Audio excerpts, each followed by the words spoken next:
All right. Welcome, everyone. Thank you so much for tuning on in. We got another live stream dealing with Umar Johnson.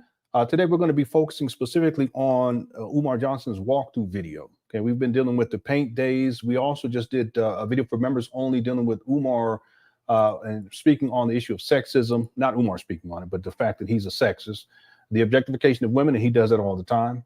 And I give examples of this inside of the live stream.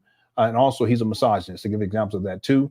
We're actually going to turn that into at least maybe a 3-part series because there's quite a bit to get to. We may be able to get all through it in 2 parts or get through with all of it in 2 parts, but it may take three parts altogether. I want to thank all of our members too. And if you would like to become a member, there's a join button for these listed down below for these videos, and you just click that button and become a member. In addition to getting content that I provide specifically for members, it'll also allow you access to the Umar Johnson archive. Let me just be clear about something before we get into the topic for the day. I've spent a lot of time researching Umar. And there are people who ask questions like, well, why do you keep doing videos? Well, because there's always new people out there who need the information.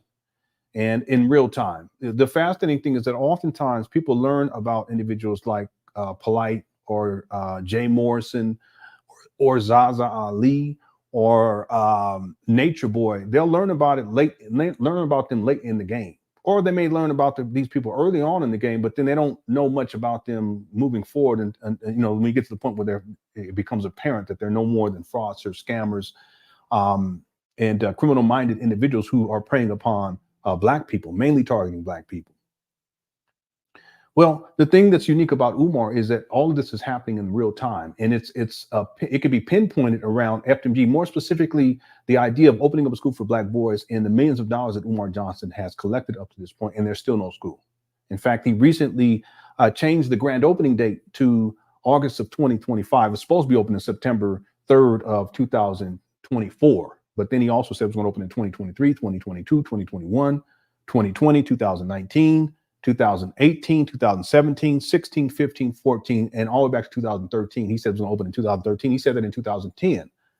But inevitably, Umar Johnson, he came up with the idea of, historically speaking, he came up with the idea of FDMG back in at least 2005, probably before that. He says a little bit before that. So it could have been 2004, could have been 2003. We're going to say 2005. So that'd be 19 years. It could be safe to say 20 years. Well, how many people knew that? And I'm always finding new things about Umar Johnson that people don't know and they haven't researched. Well, I've done extensive research. And I have all types of paperwork. I have videos. I have receipts. I have all kinds of stuff on this guy. And I just want to say this for those of you all who, you would like for me to do something different. Well, maybe you should do something different. I'm not being rude. I'm just being honest. Just go do something different. If you're not interested in the content, then don't watch it. It's okay. But understand that every single day, more and more people are waking up.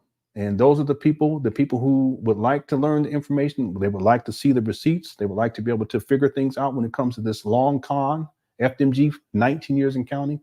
That's what these videos are for. These videos are also, I consider these videos to be like a community service announcement to help people to protect themselves from not just Umar, but from people like Umar. There's plenty of people who are out here running scams on people. And see, with Umar, it's in real time. It's happening right now. And the other thing is that it should be documented. And that's part of what I'm doing here. Okay, I just want to say that to people who they ask the question or they criticize me. Well, the truth of the matter is that I can do whatever I want to on YouTube. I'm not breaking any laws and I'm not lying on the guy. I'm providing receipts. And most of the time, it's his own words. I give my analysis. And I've done extensive research onto this guy. I know more about Umar than the most ardent Umar Johnson follower knows. And that's telling in and of itself. Okay. So for some of you guys, sit back, relax, enjoy the show. Some of y'all sit back, relax, and learn some things. And for some of y'all, just get to stepping. Okay. All right. So just real quick, I want to pull this up for everyone to see, because this is what we covered For the members only live, we were dealing with Umar Johnson. This is another aspect, even outside of the school, but it also is connected to FDMG in the fact that he uses the idea of opening up a school to gain access to Black women and sexually exploit them, to financially exploit them. And here's an example of Umar taking perverted pictures, and he does this all the time. He actually has done this with women, videos where he's taken videos of women's body parts in this way, focusing on these body parts, which gets into sexism, the objectification of women. And we also gave an example of misogyny when Umar Johnson went off on Tasha K and went off on Zora. That's what we covered right before this particular live stream. But there's so much more to get into. And he's actually taken a video of a woman, the flight attendant, and we're going to get into that video too, and focusing in on her body parts while he's on an airplane. I also have video footage, I will not show it, of Umar doing this same thing to little girls. So don't tell me that I shouldn't be covering Umar. That's reason enough. Pam. No, I'm just playing. Okay. All right. So let's get into the topic for today. We've been covering Umar Johnson in the paint days. Here are some of the thumbnails from our coverage. And this is about Umar, giving the illusion of progress. Prior to that, we were covering the St. Paul's College, which a lot of Umar Johnson followers don't know about. We did 3 parts. We may do the 4th part at some point coming here soon, but the time-wise, there's so much Umar Johnson content coming out right now because he's back on social media consistently, on Instagram in particular. And I just want to be clear with people that in 2005, Umar conceptualized this FDMG, and that's 19 years. And actually, we can say 20 years safely, but we're going to say give him the benefit of the doubt. It's been 19 years. Again, more paint days, and it keeps going. Just to be clear, Umar had $1 million back in the end of 2016, December 22nd, 2016. He had $1 million back then. So people who say that he doesn't have enough money, which is a common excuse that you Umar Johnson followers use, no, that's not a legitimate excuse. In fact, real quick, here are the main excuses that Umar Johnson followers make for Umar, but these are really the excuses that he's programmed you to make. You didn't donate. You're right, I didn't donate. So if I donated today, then now I can, that would be okay with you? Now I'm okay with you? No. I didn't donate because I knew that it was a scam from the beginning, and Tom already told the truth on that. Okay, we're 19 years into this. Okay, what are you doing for the Black community? Well, I'm raising my family. I'm committed to my wife. Is Umar doing any of that? For those of you men who say these types of things, or women for that matter, are you committed to your partner? Are you raising your children? I'm not out here running through Black women, sexually exploiting them like Umar. I'm not on child support. And when I say child support, he's been on child support for over 20 years, and they call him into court all the time trying to get this guy to pay I shouldn't even say it that way, to support his child financially, his children. He got 2 baby mamas. I ain't got no baby mamas. I'm giving people information that I would hope that they would at least consider, and then hopefully make an educated decision as to whether they want to support Umar and send this guy your money when all he's doing is tricking it off.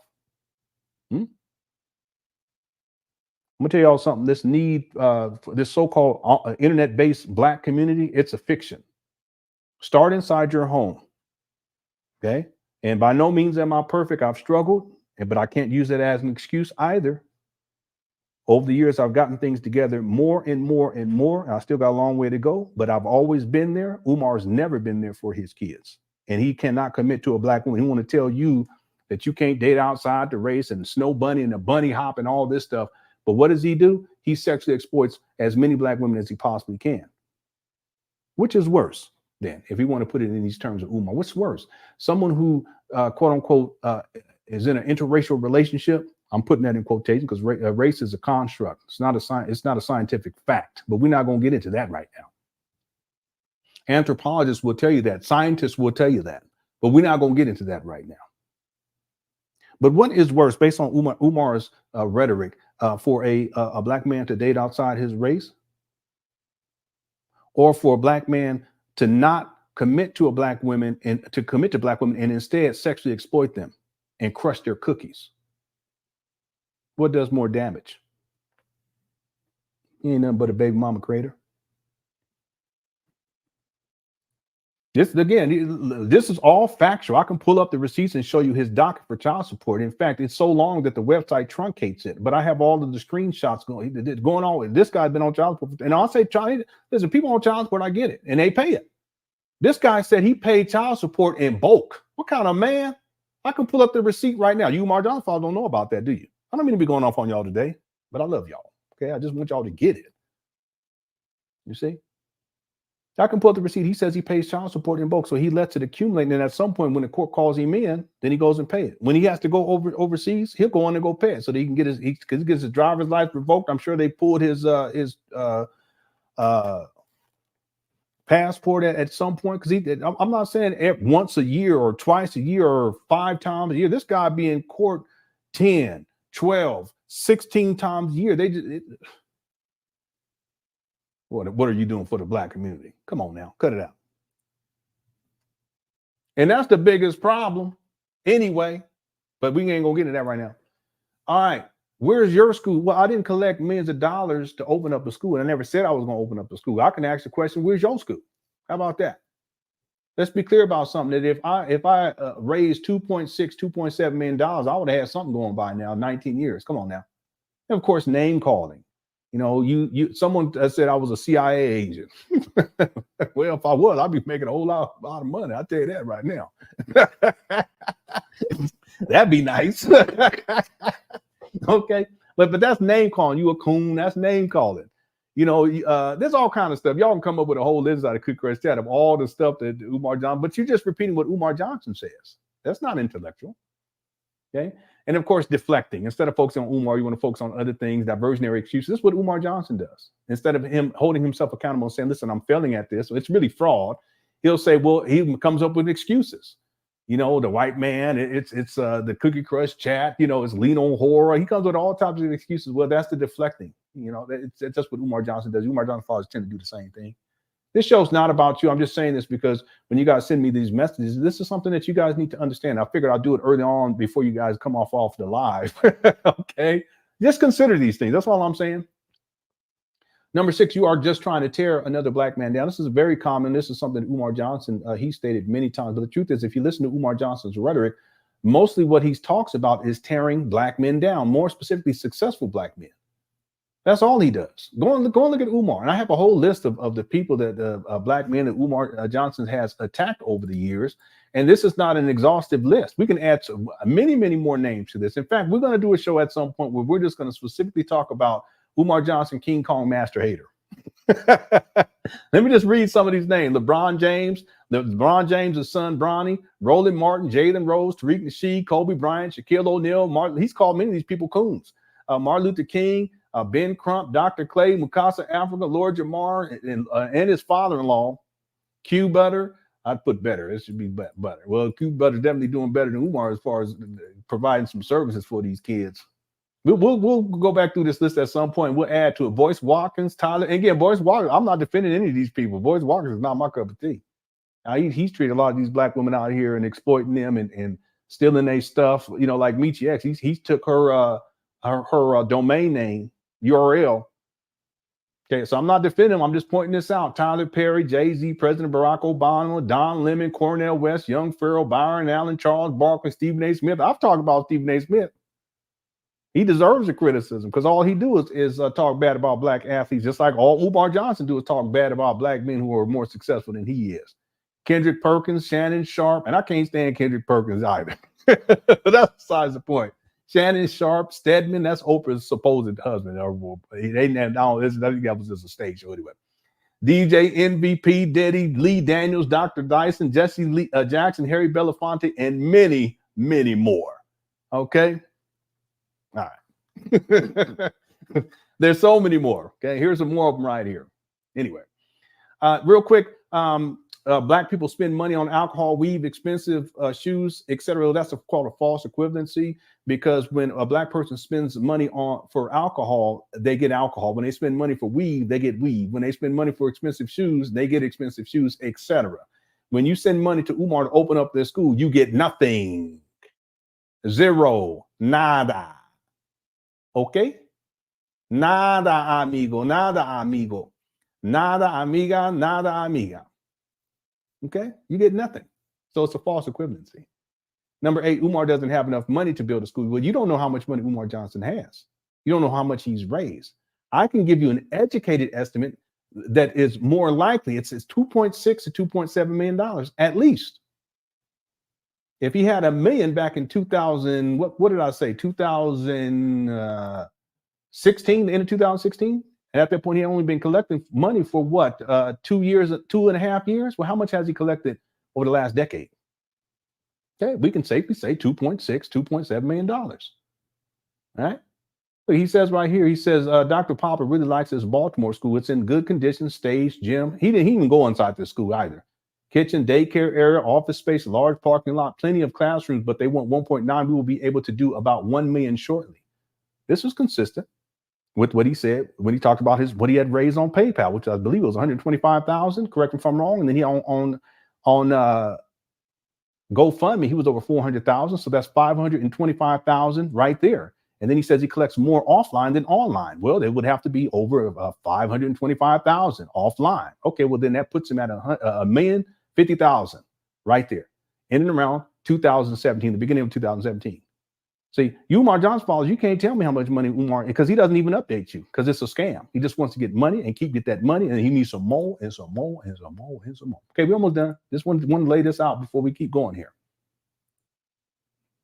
Another one is white supremacy is trying to stop him. No one's stopping him. It's just Umar, he has no intention of opening up a school. He has more than enough support. He's had more than enough money to do it. He has definitely more than enough time, 19 years. He doesn't want to open up a school.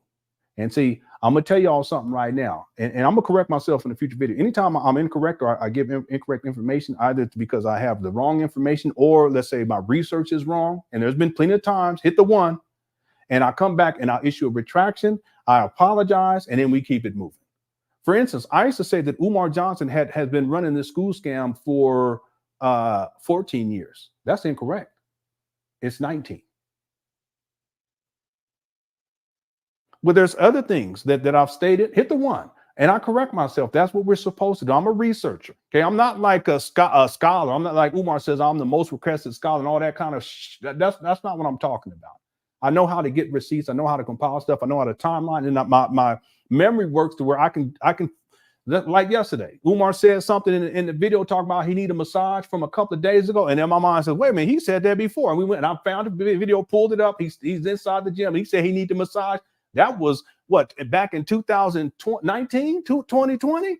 But I remember it, so I pulled up the video. Well, that's how my mind works. I have the timeline very clear in my mind. I know how to do the research. I got all the pieces to the puzzle. But even that doesn't mean that everything that I say is going to be 100% because it's research. And so when I have the wrong number, if I give information that I find out later on is not true or it wasn't as accurate as it should be, I come back, I get my ass back up on here, and I'm going to do that soon. Because someone sent me a receipt, and the only explanation that I can give as to why I said what I said in the past was because I didn't read that particular receipt the right way. But I still have to hold myself accountable for that. So we're going to get to that. All right. The person, they posted a link and they know who they are. I'm going to get up here and I'm going to give you guys the where my mistake was. But then it's going to open up another can of worms when it comes to Umar's school scam, extending this when we talk about operation costs. Because in that document, I've referenced it before, you'll see that the idea of, even if Umar, there's millions of dollars that needs to go into this in terms of getting it completed. I'm talking about fully renovated, but the operating expenses, anybody want to take a guess on how much it's going to cost him to run just half of the street per year operating expenses? Well, we have a reference material we're going to look at, but that reference material proves that I was incorrect on one issue, but then it also proves how the idea of Umar opening up a functional school, it's not even financially viable. It never was. 1.5 million? A lot more than that. A lot more than that.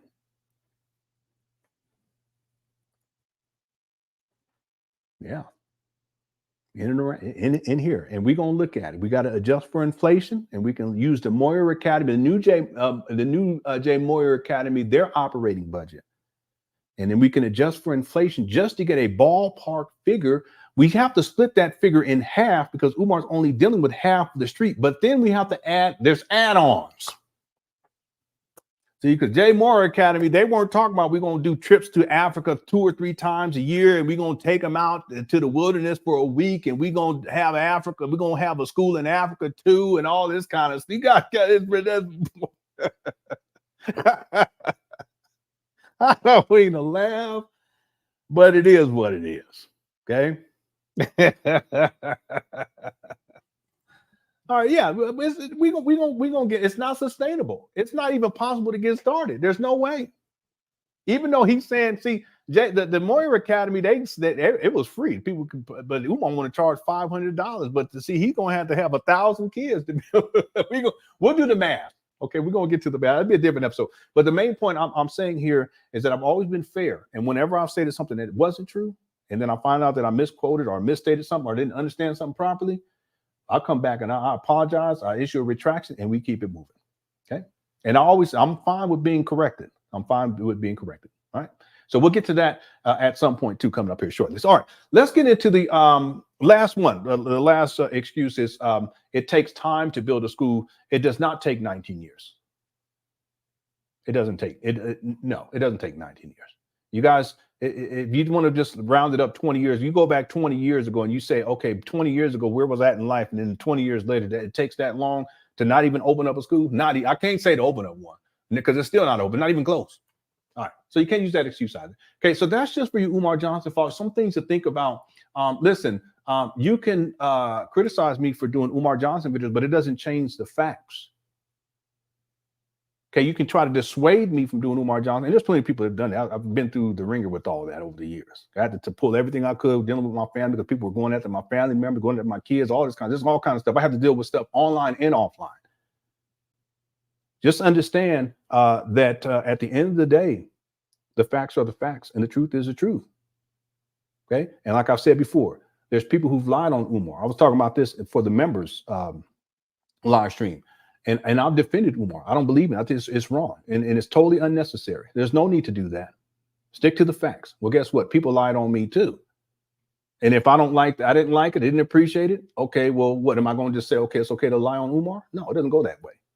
Okay. Right is right, wrong is wrong. And if people want to lie on Umar, it's wrong. If people lie on me, it's wrong. They want to lie on anyone up here in the cookie or chat, that's wrong too.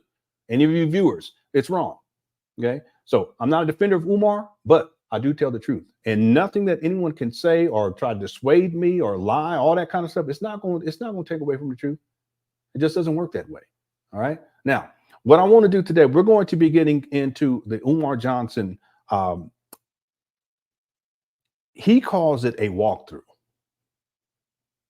but it's not a walkthrough. He walks through, but it's not a walkthrough. A walkthrough would be to show everything. All of the progress, everything that's been done. He said renovations were complete last year. Obviously, he lied about that too. You see, but before we do that, I would like to share something with you all because all of this runs in cycles.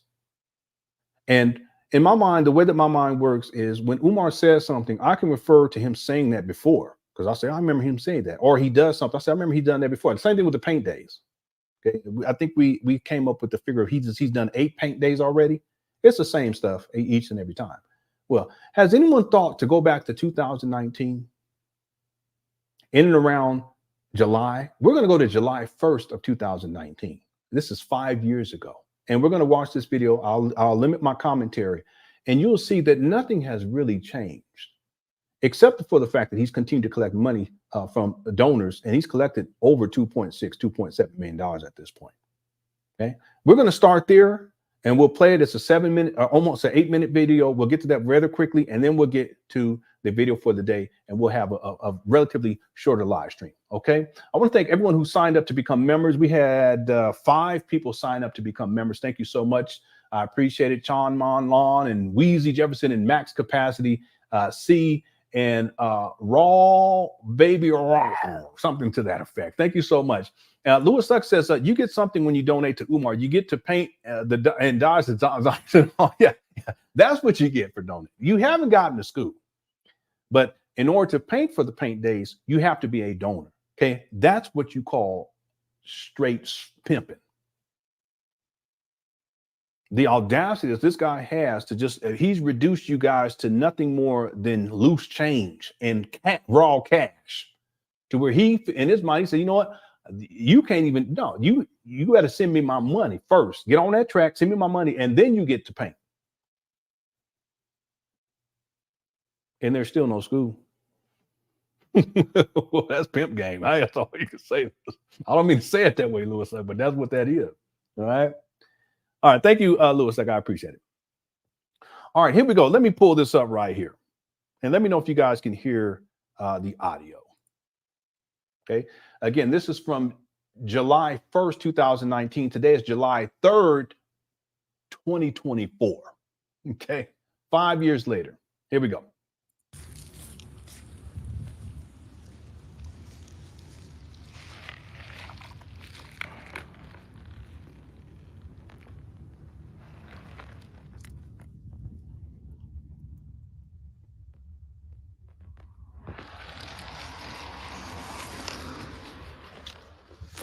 Okay. Yeah, thanks, Jessica. And thank you for sending that link to. I have that document. And I don't know if you were here earlier, but I will correct myself at some point. Thank you so much. I do have that document, but that'll also open up where we can start looking at and estimating exactly how much, or coming up with a legitimate estimation on how much it will cost for Umar to operate those buildings, let's say per year. Okay, we'll have to use a inflation calculator, and then and also think about some of the other things that Umar Johnson said he was going to do that the JCSU Academy did not do. But you are absolutely right. I reread the document, and I will be issuing a retraction, and I will be apologizing, and then I will get the correct information after this. So thank you so much for the correction, Jessica. I appreciate it. All right, here we go.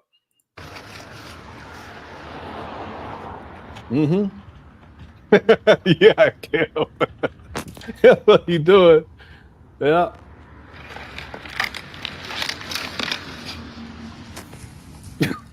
No, that's not his garbage.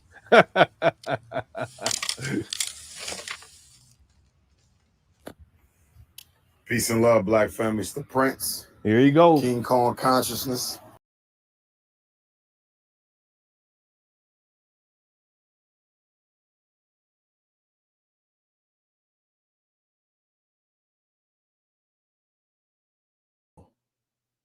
I'm sorry, it cut out. You guys still hear me? Hold on 1 second. Yeah, let me know in the chat room if you can see me and hear me right now. I apologize. I clicked this button and the screen went off. Let me see if I can get this back up. Hold on 1 second. Can you all hear and see me? Okay. Yeah, the screen went off. Okay, cool. Here we go. Here we go. That Mama y'all done come through.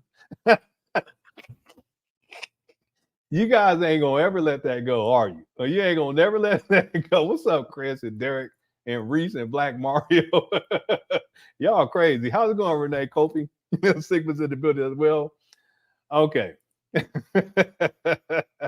me go ahead and pull this back up. Mama, oh yeah, every time. Here we go. There we go. King Kong consciousness.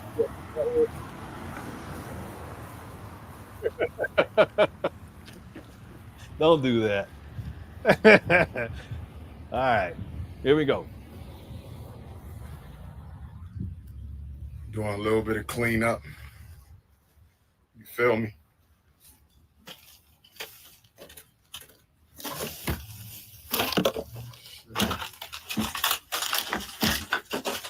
What's up, Pierre? Billy Jean? Little bit of FDMG cleanup. Kwanzaa? You know how we do. International Ifa Tunde. Charlotte, North Carolina, you up next Saturday. Man. Charlotte, North Carolina, you up next Saturday. Carl Hoffman Center. First visit to Charlotte in 4 years. Shout out to Philly. Good to see the hometown yesterday. You know what I'm saying? Yeah, I feel you. Run those donations. Where those donations at? That's one of the classic lines right there. Y'all remember that? I wrote a song just for that. You want to hear it? Here we go.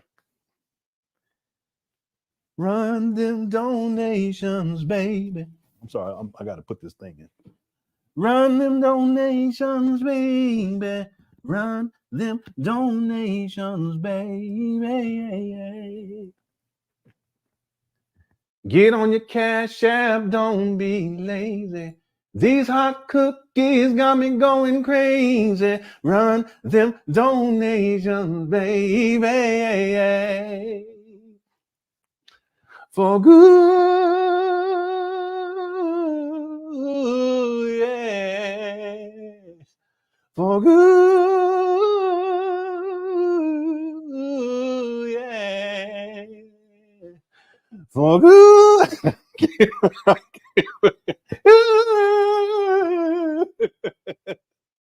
Run them donations, baby. And then that part repeats. Run them donations, baby. I don't know why this USB ain't going in here. Okay. Let me see here. Here we go. Anyway, that's a classic line right there. I'll turn it into a song. All right. King Kong is coming tonight. He's coming tonight. He's coming tonight. King Kong is coming now. Where are you going? Be up at FDMG. As Umar said yesterday. Well, he was wilding out yesterday. Y'all remember that? He was wilding. He started singing. But the song, we're gonna go to King Kong Conscious is coming tonight. He's coming tonight. He's coming tonight. He's coming tonight. Get on your Cash App soon. That reminds me of the good old days. We had all kinds of songs. That was well, that's a new one now. The King Kong Consciousness. I could really write a song though with that.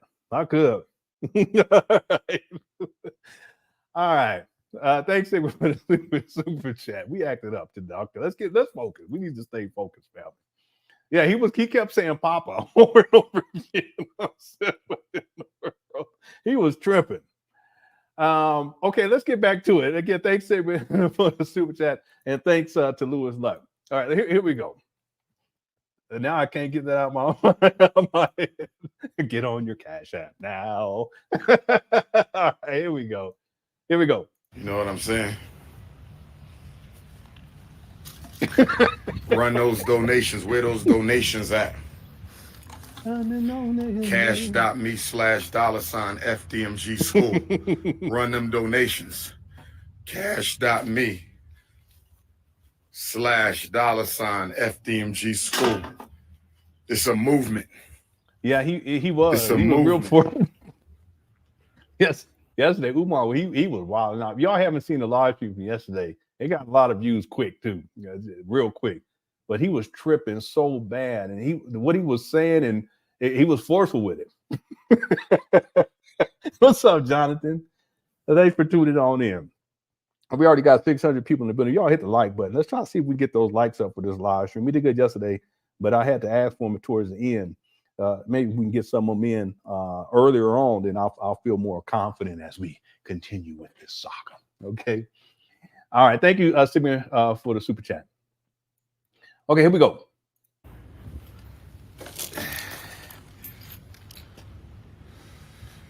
I want to know who keep throwing all this trash on my campus. Here we go. You got to stop with the littering. It's supposed to be a school for our children. Here you go. It's the most trash I ever seen. So you mean to tell me that we know that's not true? We know that's not true because I can pull up the video right now. He had more trash in his room than a hoarder has in a hoarder. And a hoarder has in a closet. You know what I'm saying? Feel me? Listen, Umar always lying. He's lying about this too. We know that ain't true. I should pull it up. Nigga, he always do that. What you mean, did he? I mean, did he? That's what I mean to say, not did. But no, this is from 5 years ago. Money, what? Oh, hold on. That's not that bad. Hold on 1 second. Thank you so much, Money. Money, thank you so much, man. I appreciate it, man. You know, if you had a Cash App, if I knew your Cash App, I would send you $5.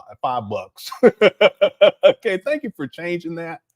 Because I think you used to have something else on there that maybe that's someone different. Yeah, this is from 5 years ago. It's the same thing. But see, someone to see this be like, oh, this must be recent because it's the same thing over and over. It's the same thing. Yeah, I know it looks worse now. It definitely does. But what I was trying to someone said something up here. Hold on one second. Where was this at? Yeah. People are noticing that, but he does that a lot, especially when they get to turn that heat down and start yelling and stuff. All right, let's go. I want to know who keep throwing all this trash on my campus. We got to stop with the littering. It's supposed to be a school for our children. It's the most trash I ever seen. So you mean to tell me? Yeah, we know that's not true. Me, after we do cleanup day, y'all want to throw all the damn trash on the floor. What's going on? Wilmington, Delaware, we got to stop that. Straight up, we got to stop that. I ain't feel. Oh, golly. It is you. Why? I thought you changed your way. You changed your ways. You're still working on your avatar after all these months. It's been years. You still working on it, huh? I'll tell you, it's always something. That's why we can't go nowhere. I can't take y'all nowhere. All right, here we go. Yeah, it's a campus. That's what he said. Feeling that. I ever seen. So you mean to tell me it's supposed to be a school for our children? It's the most trash I've Yeah, you got that bumpity bump right now too on that one. It's sad. ever seen. So you mean to tell me after we do cleanup day, y'all want to throw all the damn trash on the floor? What's going on? Wilmington, Delaware, we got to stop that. Straight up, we got to stop that. I ain't feeling that.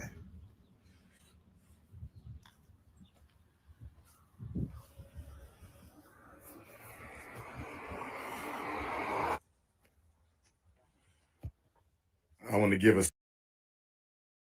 You know what? It actually looks better in here now, back then, than it does after he painted. And it's real talk. After he painted, it looks horrible. It paints this.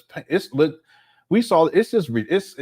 It's like he's going backwards. Yeah, he did. He that. So he had a rough night, a really rough night. And you know what we talking about.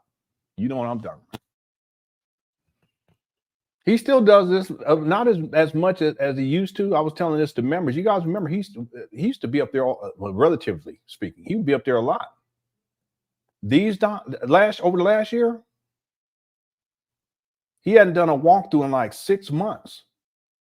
But he has 4 more paint days. But outside, we ain't seen this guy up there.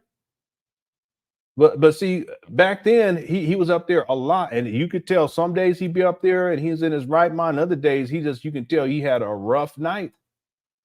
Turn that heat down. That's why he sound like the way he sound. Sound like he was up all night. Voice all raspy. But look at this. I'm wondering if this is the bigger school, though, the larger buildings, because it looks, well, let me see if we can figure this out real quick. Let's see.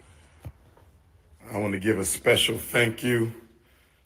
Yeah, this is before he got electricity turned on, even though in the video in February of 2019, which would have been 5 months before this video, he said that he's going to go down to the power company and get the electricity turned on Monday. That would have been in February, early February. That should have happened. He's such a scammer. To the cleanup team who came out on Tuesday, y'all did a better job than I even realized. Yeah, I think this is a small. Yeah, this is a smaller job than I even you. Yeah, it's a smaller cleanup team who came out on Tuesday. Y'all did a better job than I even realized. We did an excellent job. Yeah, they allegedly cleaned up in here with no electricity. They actually had flashlights up in here. Umar had a little headlamp on his dashiki kufi. Y'all remember this? I'm cleaning out the market. No, gracias. This is a video from 5 years ago. He hadn't had the electricity cut on yet. But in February of 2019, he said that he was going to get it cut on Monday. He didn't get the electricity. That's February. This video is from July of 2019. So he lied there. And it took him a little while longer to get electricity turned on. But they had people up in here cleaning up in the dark. It's crazy. Marcus Garvey building, the Honorable Marcus Garvey building of the Frederick Douglass Marcus Garvey Academy. We did it. Yeah, he said the Marcus Garvey building. So yeah, this is the small building, I believe. Okay, correct me if I'm wrong. Okay. Excellent job. cleaning up. Shout out to the cleanup crew. Shout out to the cleanup crew. We did an excellent job. Excellent job. Look at that. Spick and span. No, it's not. Look at all that dust on it. What are you talking about? You see that? This guy, he be lying so much. It's covered in some sort of a white film. Span. Spick and span. Excellent job.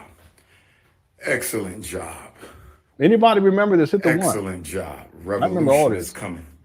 Academic, the intellectual insurrection begins at FDMG. It actually looks better in there, to be honest with you, than what it looks like now. It's incredible. Excellent job. Shout out to the cleanup crew who came from all across the country to help us clean out the Honorable Marcus Garvey building. And they did it for free too. See that? Much respect. Much respect. Here's a drinking fountain over here. Excellent job. Look at that. That door is still like that to this day. And you see these signs on here? These are signs that was warning people not to drink water in the building.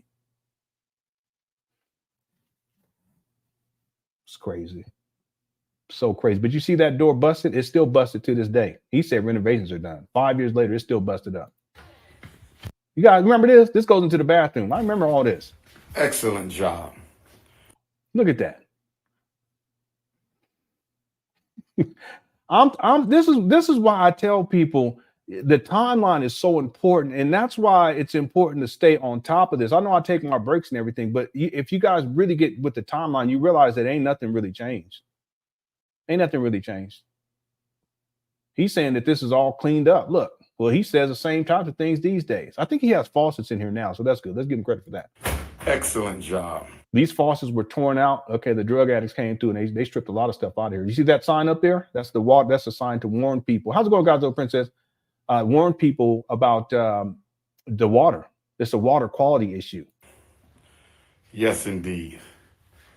The revolution is coming. The intellectual insurrection is coming.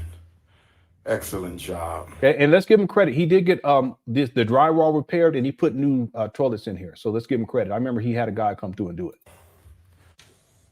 Excellent job. He didn't have to show that. That's ridiculous. Got poop all in there, everything. Now it's time to get. Again, that's poop in there 5 months after he purchased these abandoned buildings. Get ready. Now it's time to get ready. Yes. He says the same thing these days. Time to get ready. Games is over. We not playing no game. 400 years. We not playing no games. 400 years. What are you talking about? Excellent job. More signs. Got to get them sinks put back in. Oh, God. He told Lord Jamar that it was an excellent. I know. No, Jonathan, he has done some things. This old video, so we got to give him credit. I always try to give him credit, but the point is he's still saying the same thing. It do remind me of Blair Witch. I ain't gonna lie. Okay. All right, here we go. Got to get them sinks put back in. They did all this in the dark. That's crazy. How's it going, Barry? Sportsbet 01. Excellent job. I'm going to let this play. Then we're going to get to the video for today. Thank you to the cleanup crew for coming out, helping us get FDMG ready, baby.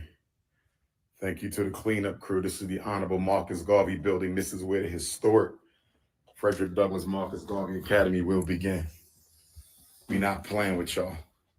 The games is over. The games is over. Excellent job to the cleanup family. Excellent job to the cleanup family. Focus on the goal, baby. Those are the signs from the old Jay Morrison Academy. Jay Morrison, Jay Moyer Academy. Focus on the goal. We focus. Is it Jay Moyer? A minute, let me think about that. I got it. Excellent job. Excellent job. Cleanup crew did their thing. No, he got electricity in and out, though. He do. Cleanup crew did their thing. Go for it. Okay, this is 5 years ago. Let me just skip through. There's nothing to be seen here. Okay.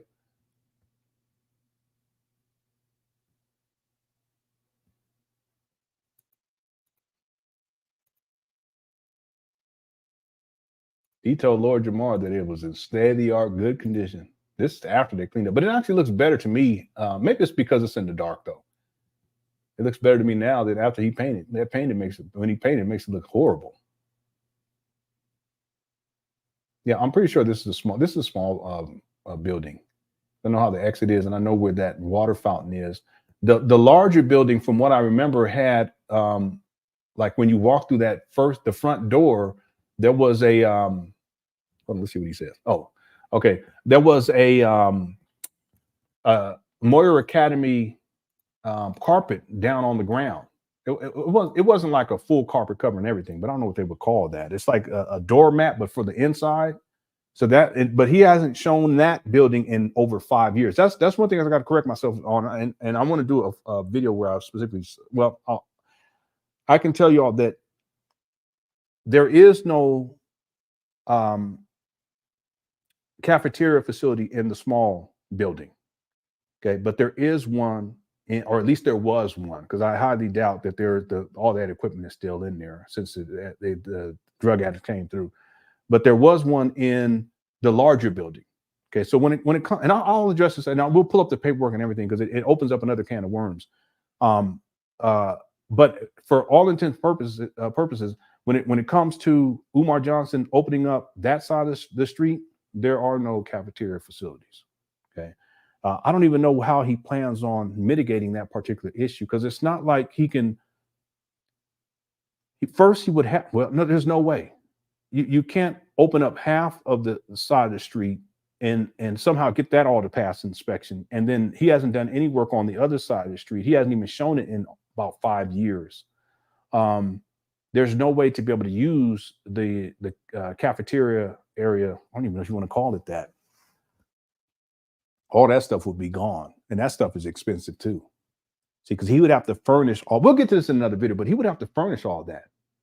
That's expensive. I wonder how much that would cost. But for him, it doesn't matter because he's not using that side of the street. So in essence, he doesn't have a prep area for any of that. I wonder how, he probably hasn't thought about it though. How is he going to mitigate this issue? Is he just going to have food catered and just brought in? Because there's no area inside of the small, what he calls a small school, to prepare food. I don't know. Maybe he hasn't thought that far ahead, but I'll address, because what I want to do is I'll pull up the actual receipt, okay, and I'll stand corrected on that particular issue. But then we're going to have to get into the issue of the operating budget, which is something that Umar does not want to deal with, okay. And I'll pull up the document in a upcoming live stream. All right. Oh, thank you so much, DC Kings. I appreciate that. Yeah, God bless you as well. I appreciate it. Yeah, vegan food delivered. That'd be so expensive though. He has no idea. And he has no idea. Okay, so now let's get to the video for today. We're doing good on time. I want to try to keep this under 2 hours today. Thank you, everyone inside the Good Crush chat for tuning on in. I appreciate it. Thanks to the mods for handling business. Also, thanks to everyone who is a member, and thanks to everyone who sent in super chats. We sent in CashApp to PayPal. Thank you so much for that as well. Here is the video. This is from 2 days ago. We're getting caught up with the Umar stuff. But there's so much other stuff we got to get to that I haven't been able to get to, in particular when he was down in New Orleans. All right, here we go. Look at the ceiling. We talked about that yesterday.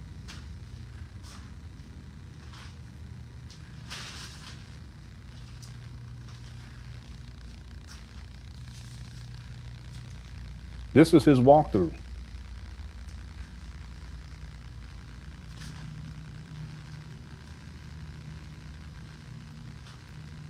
I don't know why he decided to paint these walls, these types of colors. This crazy kids, it's sensory overload. You guys know what I'm saying? Yeah, cater food.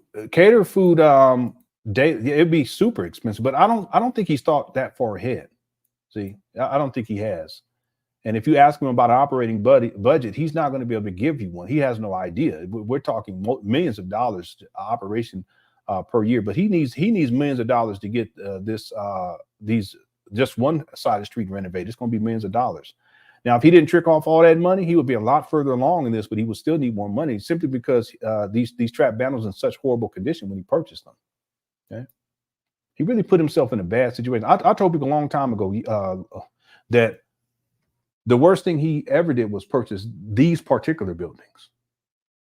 Okay, because it ultimately means that inevitably it's never going to open.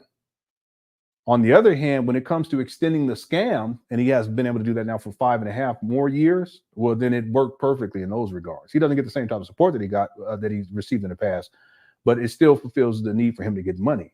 But the point is that the worst thing that he could have done was purchase these particular trap banners. He could have found something more reasonable. He could have just leased something instead of dropping $400,000 for these abandoned buildings. Just lease something, pay $5,000 a month. Okay, I mean, he could have paid $10,000 a month for instead of putting $400,000, $10,000 a month.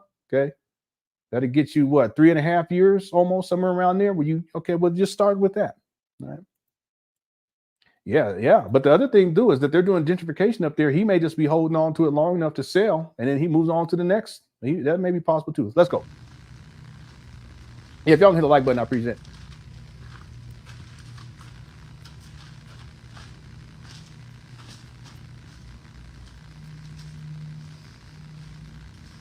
See the insulation? We talked about that yesterday. See, there's a significant part of the up there. We talked about this yesterday that actually needs insulation, not just the panels. And I don't think all of the area, but enough of it. He has a lot of work that needs to be done.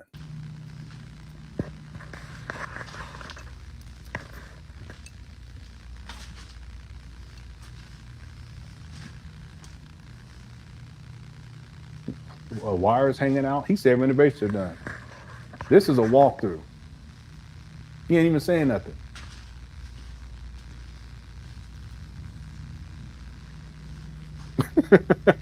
Yeah, I know. This is kind of sad too. He's walking around by himself. There's still wires hanging out though. I like that color back there though. But again, this is paint that he reused from when he did the interior of the small gym. Remember, he was talking about they need to buy all this new paint and it's going to cost $20,000 or $25,000 and all this. No, he ended up using the old paint again. He's done that twice now. See that wire hanging out like that? Y'all see that? It's crazy.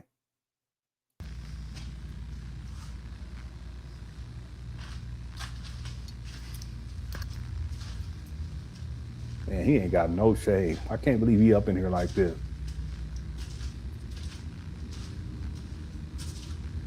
Wait, let me see this.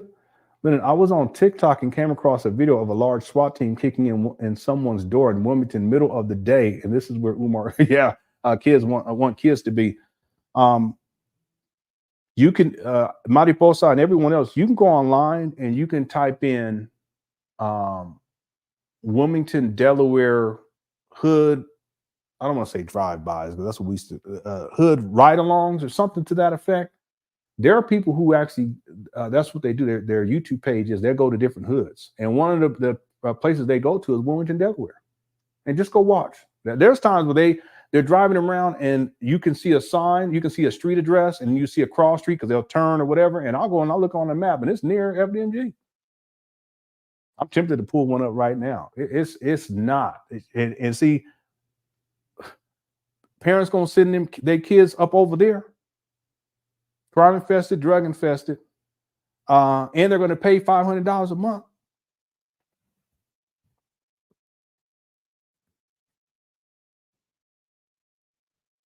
Y'all go when you guys have some time. Go and look. I'm tempted to pull it up now, but I want to have a short stream today.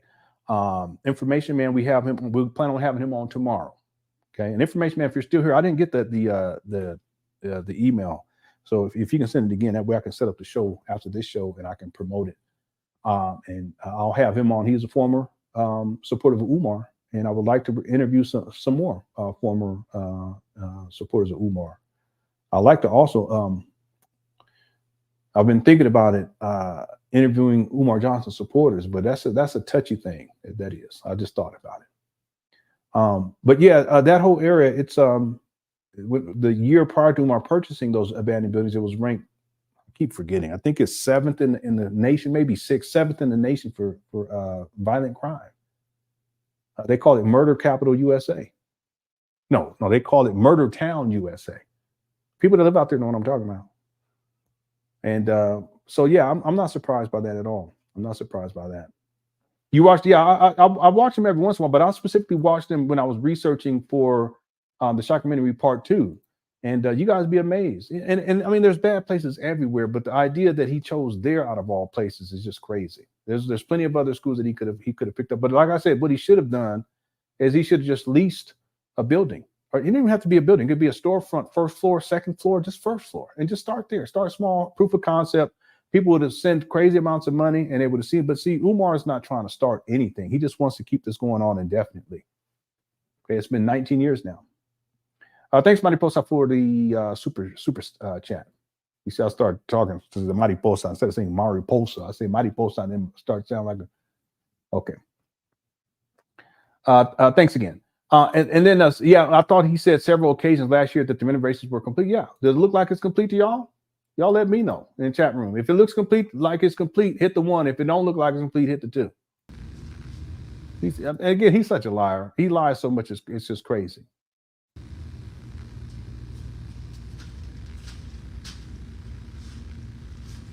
Damn.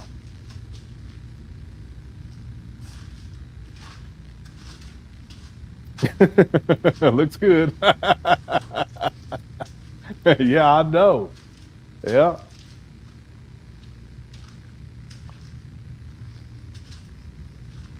Yeah, he does. That's the narcissism.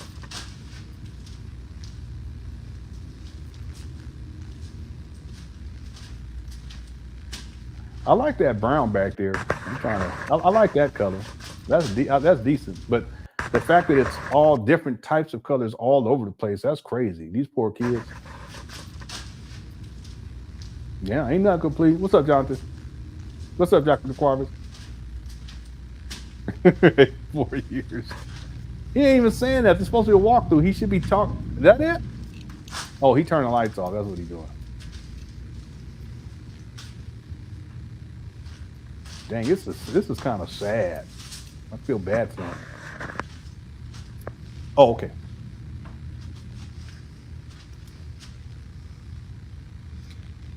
It's been a long road, brothers and sisters.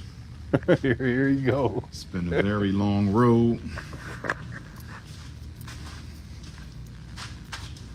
A lot of aches and pains. Oh, poor guy. Poor guy. A lot of ups and downs. Yeah, brother. Yeah. I don't know. I don't understand why when he be turning off these lights and you can see into the ceiling, it'd be light coming through. I just don't understand it. Oh, I really don't get it.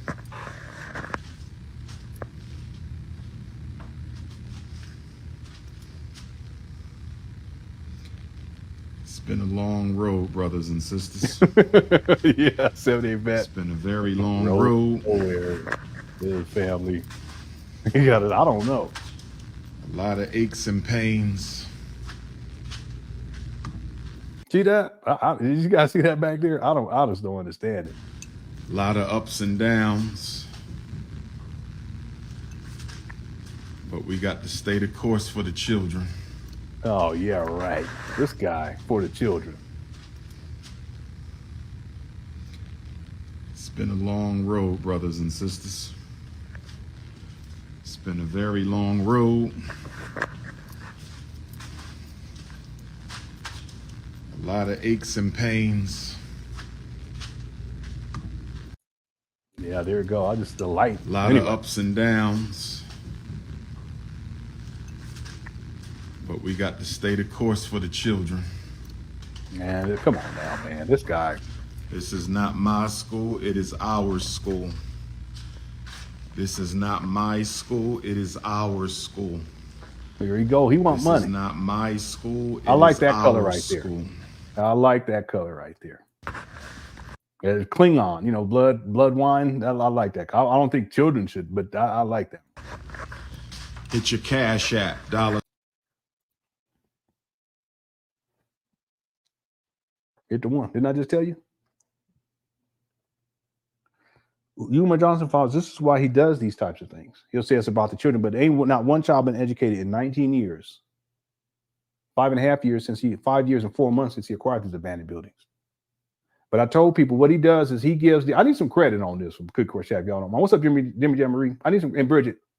I was talking about that today.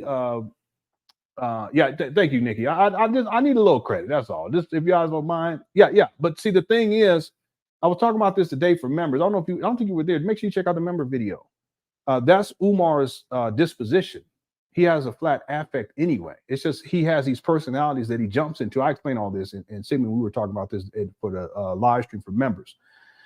He'll jump into these characters and he gets all animated. But then when everything's over with, see, he gets animated when people come for the paint day. But once everything is over with, he has to come right back to the reality that this is nothing. It's just a sad life. And I'm not saying this to bash him. Let me take that back. I apologize. Because this guy, he's struggling. I want to have compassion. But he has to come back to the reality, his personal reality.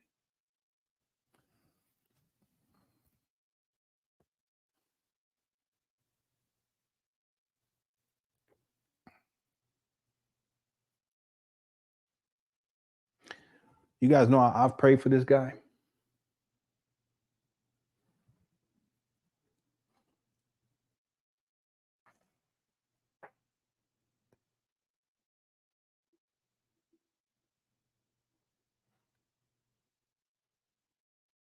See, all of the shenanigans. You know, he jumps into these characters, he gets people riled up, and then he has a paint day or two here or there, but then he has to come back to the reality, and that cannot be easy. And I know it's not easy, and that's why he's how he is right here. Because he comes back to nothing.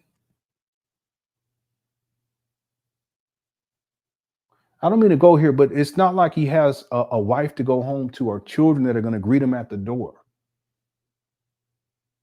It's not like he has friends that are going to pick him up during this time and say, hey, listen, you know, I know it's been a struggle. No, you don't. I'm talking about in the real world. He doesn't have to go to a job on Monday. You guys be surprised that having a job actually, it will ground you on certain levels because you know, you don't have as much time to think about stuff to where it gets out of control in your mind because we got work to do. He once the paint day is over with, he has to come back to the reality that he's a man who is alone, not because of anyone else's doing, but because of everything that he has done and said and everything that he has not done that he said he was going to do. Amen. All of the people that were around back in 2019, where they at?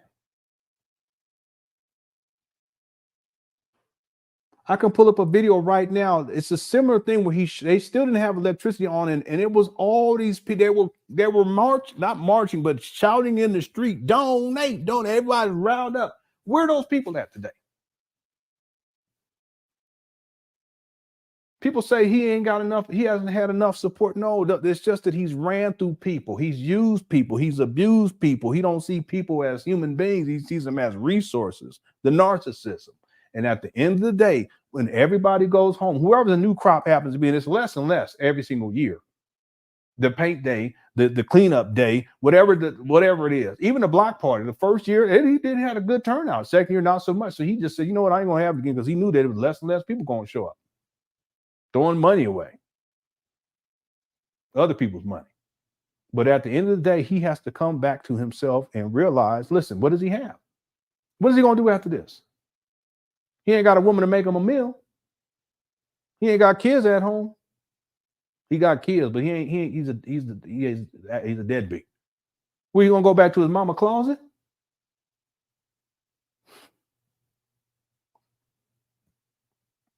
I don't even know how I got on this topic, but that is the truth when it comes to this. That's why he's looking like this. He sounds sad and depressed because it's a sad and depressing situation. He's made it this way. And here's the thing, listen, I'm not here to baby nobody, but if you almost 50 and people are giving you $2.6, $2.7 million and you ain't done shit, you ain't gonna get no pity from me. And you crushing cookies with the bumpity bump, you ain't gonna get no pity from me. Now, listen, I have compassion on a certain level because he's a human being, but all of this, everything that is happening, everything that has happened, is his fault. The difference is he won't admit that. He's always somebody else's fault. You almost 50, and like a child, you want to blame everybody else. I wouldn't be surprised you don't get to blaming people in this video. In fact, there's a video that I haven't covered yet. If someone, and it's short, If someone in here reminds me by the time when we get closer to finishing up this video, I'll pull it up and I'm going to show you exactly what I'm saying here. People done given this guy, he's had all the support he's needed to be successful in life, but he's a failure. And listen, I've been a failure too. The difference is I had to make the changes. I had to come to the grips with the reality that it was me, and it's still me, and it's up to me.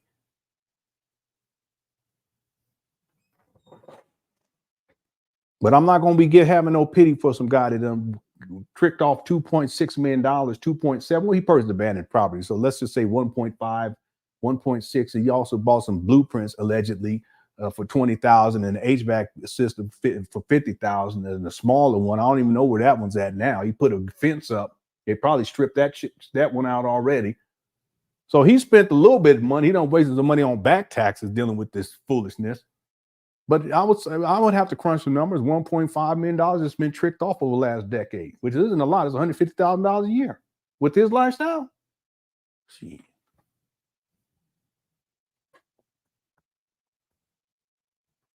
Oh, you sent me a video? Okay, I'll go to my email. Let's get back to this. There's Umar driving by. He was on a motorcycle and shit. I'm sorry, I had to crack a joke because it's sad to see this guy reduced to this. But it's his fault. Ain't nobody's fault except him. Okay, Dita, I got thank you again. In Mighty Post, I thank you. Barry says it's not a beautiful day. Listen, Barry, this is what I'm saying. You would think that if he just had this successful paint day, right, that he would be all happy and stuff, and it'd be a wonderful, beautiful day in the neighborhood, right? He should be upbeat. Yeah, we got this done, family. No, not Umar. He's like, it's been some ups and downs. They remind that old gospel song about, oh, I ain't gonna complain. What is that song? I can't remember it right now. I can't remember it right now. I used to play piano at this one church, and they just sing that song, and the pastor would be in competition with this other guy who could sing it better. And then one guy would sing it because they want to be happy about it, and the pastor, he tried to jump in. Y'all know what song I'm talking about? I can't complain. I ain't gonna put something like that. Anyway, it's not. But you would think that at this point, Umar would be excited because they just had these paint days, right? But he's not. He's all somber and stuff because he has to come back to the reality that this is a failure and that he's a failure. Let me say one thing too. There's nothing wrong with being a failure. There's nothing wrong with it. What's wrong is when you stay that way. I've been a failure. I'll tell y'all. I've been an open book about that. I've been a failure. Okay, and there's nothing wrong with that. Okay, that's just life. Life will kick your ass. Let me just say it that way. But there is something wrong with staying a failure. And see, if people have been this supportive of Umar, he has no excuse. He really doesn't. See, and the idea is, as a man or as a woman for that matter, that you're gonna fail sometimes. Michael Jordan failed a lot, but he also succeeded a lot. And what we remember him for is being the greatest basketball player of all time. At least I do. Okay, LeBron's close, but I don't think he's there. That's besides the point. Well, the same thing applies to me or any one of us, men or women for that matter, that we're going to fail in life. I failed a whole lot. Trust me. Okay. But these days I'm doing a lot better and I still got a long way to go, but I had to make changes. And see, listen, Barry, he's been running this same scam for 19 years, expecting different results. All that happens is, listen, I'm sure that when he had those block parties, he was hyped. He was dancing in the street, dancing looking like a chef for the fake weddings. Remember that? But I'm sure after all that was done, the next day, everyone's gone. He's right back to dealing with the reality of his life. See, I could, in my own experience, I couldn't do that. I couldn't just come. I had to, no. I got to make some changes, and I did. Make the Lord, It's not enough either to have faith. You got to put in work, and I put in a lot of work. Some of you guys remember. I'm in a whole different place, but I still got a long way to go. But I'll tell you one thing, that with Umar, he hasn't changed at all. Nothing has changed. 19 years of this, and at the end of the day, where it should be a beautiful day in the neighborhood, it's not. It's clear. We can watch the video. It's right there. Thanks, Bear, for super chat. Sigmund says, you mean to tell me that there is another paint day after this one? I haven't heard anything about that. He had a paint day this past Saturday and Sunday, but then like maybe a month ago he had another paint day, and that was on a Saturday. It was a Mother's Day weekend, so that's 4. And then he did 2 paint days for the gym, the small gym, and 2 paint days for the exterior. They never finished that, so that's 8 altogether. I haven't seen anything more than that. I haven't heard him say anything more than that, but I wouldn't be surprised. You think, I mean, y'all really think that? Well, guess what? It has to be more because he said they got to put another coat on it, right?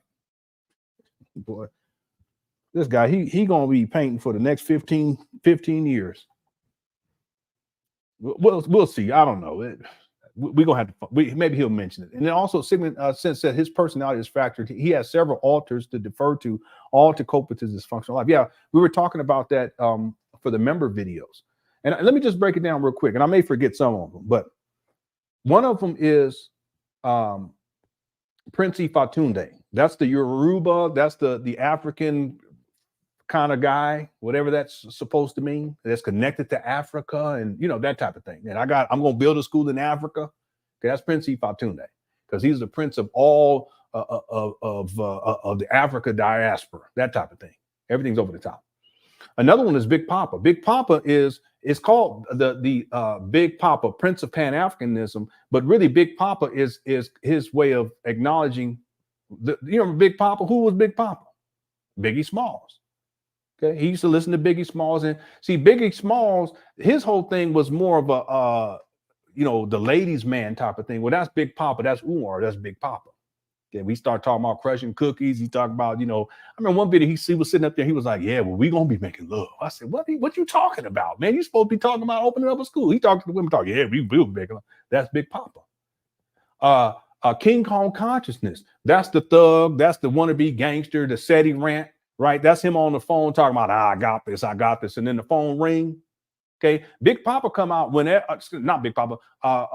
King Kong consciousness. King Kong consciousness comes out whenever he needs to defend himself, or whenever the little child in him. I call the child little Jermaine, which is another one. That's like really what Umar is. He's a little child. That's little Jermaine. When that child is threatened, that's when Big Papa comes. Big Papa. That's when King Kong consciousness comes out. There's also Umar when he used to wear the suits. He doesn't do it as much, but he used to present himself as a professional.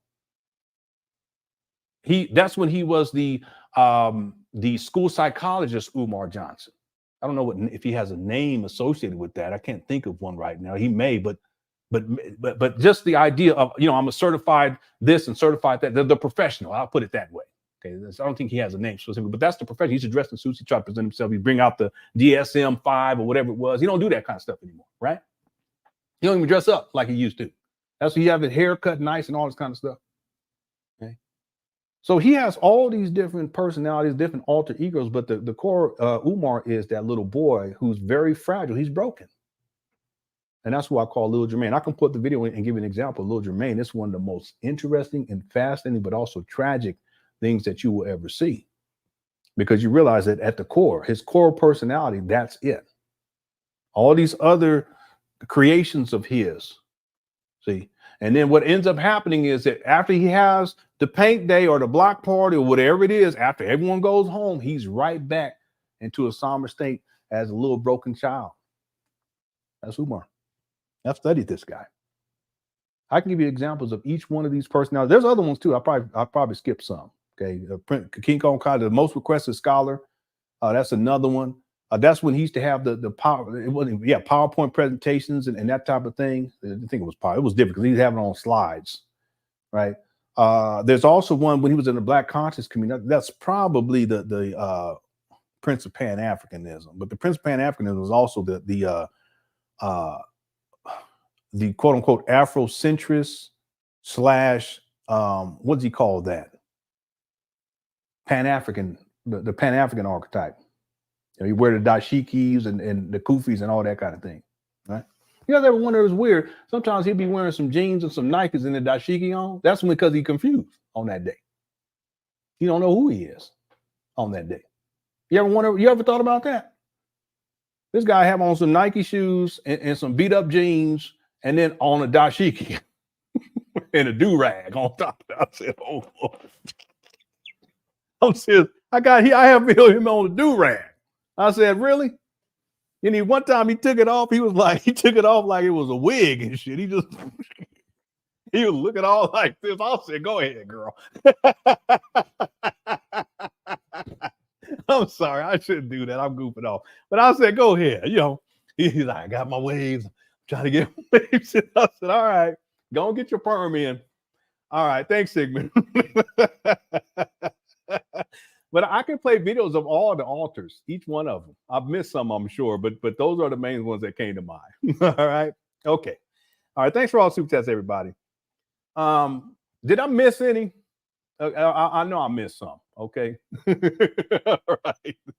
All right. Let's go back to the video. And someone, again, remind me towards the end of this to pull up the video that I was talking about earlier. And I'm going to show you all something. I've been meaning to cover it, and it really should be a separate video, but I'll play it here because we're doing good on time. And it shows so much about Umar when it comes to his intentions and how he has turned Black people into resources. But at the end of the day, he doesn't want to hold himself accountable for the fact that he's a habitual failure. Again, we all fail. I failed. I'm not beyond criticism for that. I'm not beyond reproach in those regards. I own it all. But at some point, you got to make changes and you got to do better. Okay.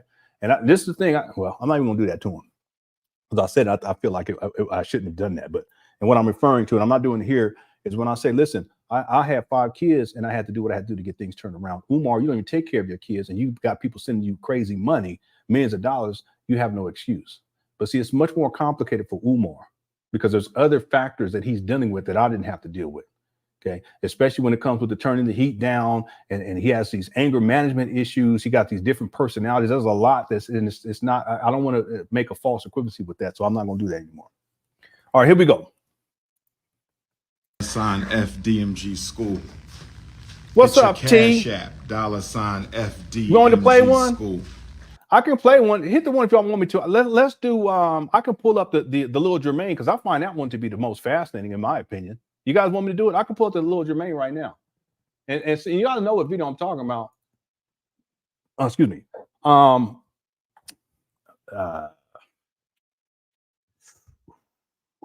can't remember what would I have put that under? Let me pull up my notes. Let me do this. I see the ones in here. Listen, I give the people what you want, whatever y'all want. Y'all here. This is y'all's show. I appreciate, love y'all. So we're gonna do what y'all want me to do. That is what it is. I ain't just don't tell me to take my clothes off. I don't want to do that, and I don't want people to, that'd be sad. Okay. I'll let this play. Let me go find it. I'll be right back. Hit your Cash App, $FDMG Here he goes. School. I like that color. Okay, again, I give Umar credit, but I like that color right there. I like that brown. I think it's a little bit too reddish because it's like blood wine, but it's not that bad. I don't think it's good for children, but I like that blue. All right, I'll be right back.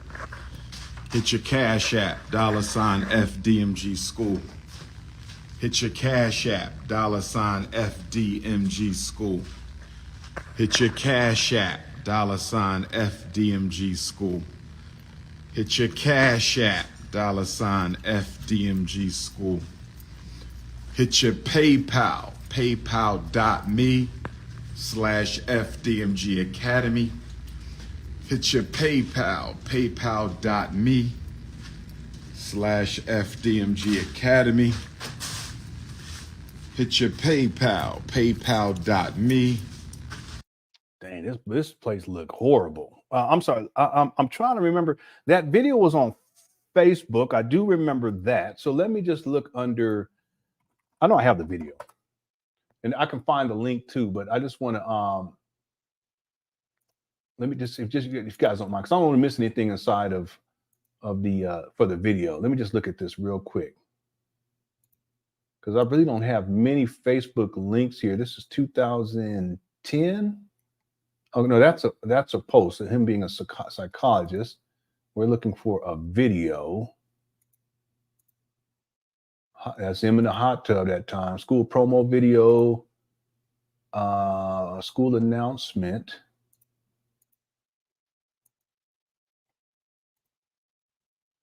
No. That's him calling brother Jose. That was funny right there. I think this is it right here. Yeah, this is it. All right, I have it listed under Umar childhood, but I couldn't remember what I put it in, what I listed it as a video file. I just couldn't remember, but I do have it. I actually have it downloaded quite a few times, in fact. Okay, let me pull this up. So this right here, this gives you guys an example of little Jermaine. This is something that you rarely see, but because he's talking about his childhood and where he grew up, I think he flipped into that mode, and it's really interesting. So let's do this one, and then I'm gonna pull up the SETI rant, because that's the King Kong consciousness, and you can see the stark contrast between the two. Umar Johnson SETI rant, and I'm gonna pull it up. I'll pull it up while I play this. That way I can pull up the actual video file. So this right here is I'll do a screen share. This is little Jermaine, and he posted this to his Dr. Umar Ifatunde page on Facebook page. And when I play this, let me know if you guys can hear the audio. This was on December 12th, 2017. And it's titled, Dr. Jermaine Shoemake visits his old North Philadelphia stomping ground after FDMG Delaware school inspection en route to FDMG Detroit school inspection. And I do have the inspection video where he walked through. This is prior to him acquiring the abandoned buildings in Wilmington, Delaware. So he did do a walkthrough, and I have that video as well. And actually, if I ever show the walkthrough, it actually looks better in the walkthrough than it does when he actually purchased it in February of 2019, because you had another year and a couple of months of people coming. 2008, yeah, a year and a couple of months of people getting in there and stealing stuff out of the school, stripping away copper wire and damaging the building. So let me play this right here. This is Lil Jermaine. Here we go. Let me know if you guys hear the audio. Pan Africanism. Dr. Umar Johnson. I'm coming to you live and direct from my hood, North Philadelphia. We here. I'm standing on the exact spot where Jermaine Shoemake was brought into the world on August the 21st. This is where the house stood. We are at 8th and Susquehanna. You feel me? 8th and Susquehanna. This is where I grew up. These streets. This is where I played ball. This is where I ran at. This is where I was from. My grandma's house burnt down about 20 or so years ago, but this is where I was born. Umar Johnson, North Philly. This is the home. At 2204 North Franklin, I just wanted to come by, pay respect to the earth. You know what I mean? Where I was born at, the earth. The earth. Jermaine Shoemake was born into. So this is where it all started, baby. When I do my documentary, it's going to come out. Y'all going to see all that. But I just wanted to bring y'all to the hood. 8th and Susquehanna. You know what I mean? I think this is a different documentary, because the other documentary was this documentary. I don't think that was about his life. So this is another thing that he said he was going to do that he never did. I forgot about this. What's up, Creole Angel Hell? I'll be talking, boy, I tell you, I need to get some speech classes or something. Creole Angel Hair Puffs the Fabulous. Okay. Dr. Delulu. Okay, here we go. Me, Dr. Umar Johnson, all my North Philly people, Allegheny I know, Avenue, John. Erie Avenue, 22nd Street, Burke Street, Jefferson Street, Lehigh Avenue, Germantown Avenue. His mannerisms is like a child, but watch y'all see, he really gets interesting. You know what I mean? It's crazy. And what I want you to do, we're going to keep that film running, because we're going to make one stop with the film running, because I want you to see where I used to be to stay out of trouble. Yeah, hey, girl. I always ask my mom and my grandma for $2. $2. There's a dollar movie up here. Shout out to my Afro Puerto Ricans. Dollar movie up here that the Afro Puerto Ricans own. And it was $1 to get in. And I would use the other $1 to get me a popcorn and a soda. The first movie was at 12 o'clock. The last movie was at 6 o'clock. So it was 3 movies. 12, 2, 4, and 6. 4 movies. Okay. It was over at 8. And I would go there and sit in there and watch movies all day. That's where I saw Beat Street, Breaking, Rambo, Predator. The little Jermaine. Look at him. Nightmare on Elm Street. All them joints. So you know what, Kay? I'm going to open the door for you. I'm going to get in and start the whip. Keep it rolling. All and you're going to keep it on me once I'm in the car. Yes, I'm going to show them. Keep it on me. Like a big little kid. Peace, y'all. Hawaii. Maui, Hawaii. 1. Don't nobody give a shit.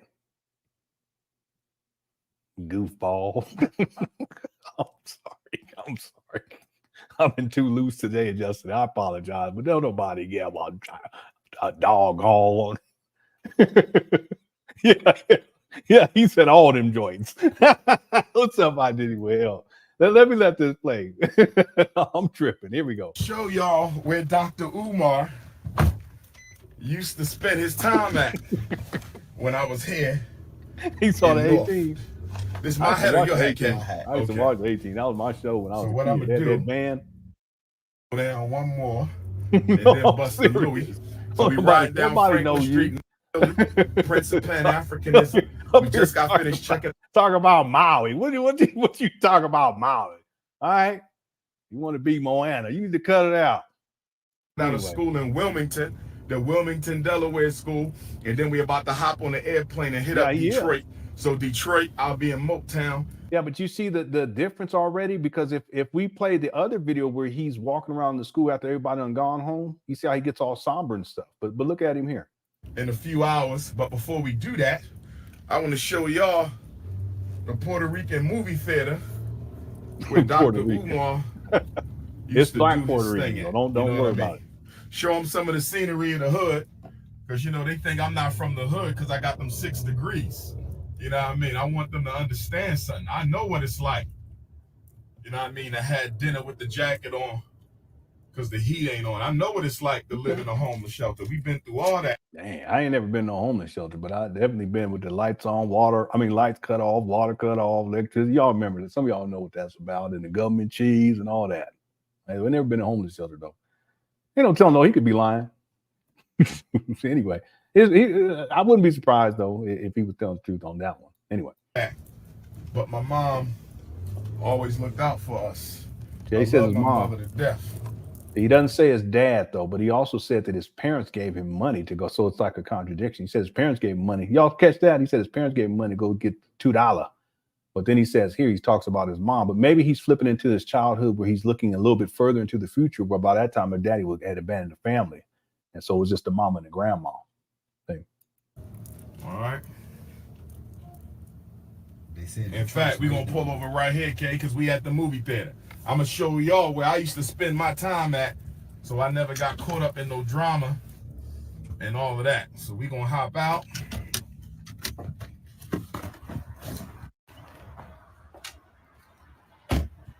So we live, King Kong Consciousness International Ifa Tunde, Chicago, December 26th, Harold, Washington Community Center, Chicago. Get your tickets. Atlanta, Thursday, December 28th, Shrine of the Black Madonna in Atlanta, the 28th. And then we got Houston, Texas, Saturday, December 30th. And then we got Detroit, Michigan, Motown, New Year's Day. Get your tickets. DrUmarJohnson.com. Oh, did he say the grandma in the I thought he said his parents. But I mean, he could be saying his parents being his grandma and the mom. Maybe the daddy was gone by that time. I mean, I can go back and see. Let me see real quick. In Susquehanna, this is where I grew up. These streets, this is where I played ball. This is where I ran at. Pay respect to the earth that Jermaine Shoemake was born into. So this is where it all started, baby. When I do my documentary, it's going to come out. Y'all going to see all that. But I just wanted to bring y'all to the hood. 8th and Susquehanna, you know what I mean? Dr. Umar Johnson, all my North Philly people. Ain't nobody asking for that. 22nd Street, Birch Street, Jefferson Street, Lehigh Avenue. Yeah, exactly. Ain't nobody. Germantown Avenue. You know what I mean? Yeah, but he's socially awkward. What I want you to do, we're going to keep that film running because we're going to make one stop. Did I miss the part? With the film running, I want you to see where I used to be to stay out of trouble. I would always ask my mom and my grandma for $2. Oh, so I think he considers his mom and his grandma to be the parents then. So his daddy by that time was gone. Okay. All right. Y'all, good catch. Y'all could correct that. I'll stand corrected. Yeah, you guys caught that. Good job.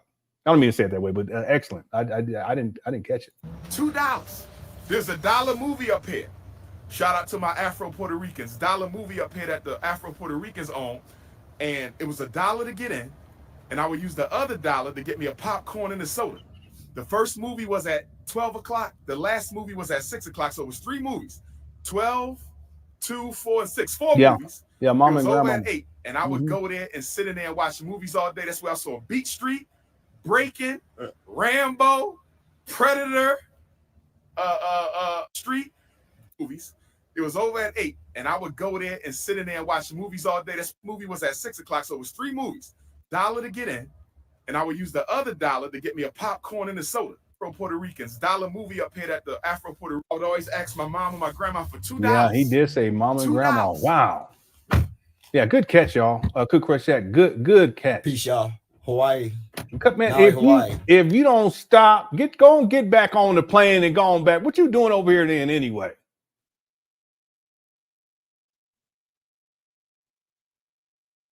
Ain't you got? Let me stop. Let's go. I apologize. This guy, he's a fanboy. Yeah, I know. What's up, Black Anonymous? Resident Development. Now, this is his core personality. Let's go to the part where he really flips into Lil Jermaine. This right here. The Black Madonna in Atlanta, the 28th, and then we got Houston, Texas, Saturday, December 30th, and then we got Detroit, Michigan, Motown, New Year's Day. Get your tickets, drumarjohnson.com, drumarjohnson.eventbrite.com. So show them this. Hey, this was the movie theater. Now it's a banquet hall. It's not a movie theater no more. He probably the crab's uncle. Remember the crab? Well, he probably a crab. Let me call him back. He's a crab. Anyway, let me stop. Now I'm flipping it to when I was young. It's a crab. All right, here we go. It's not a movie theater no more.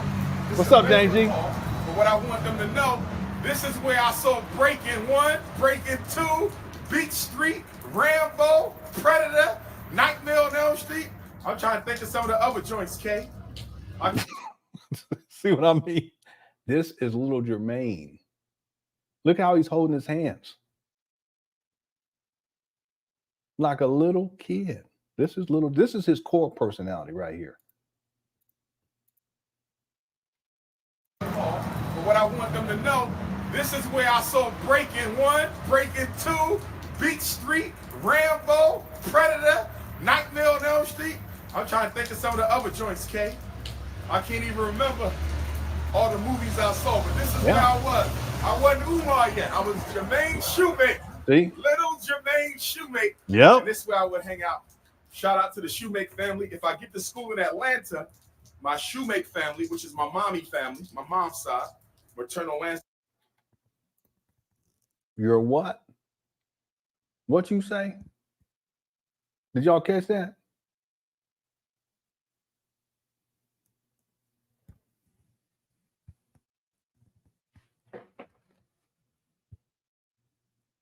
Did anyone catch that?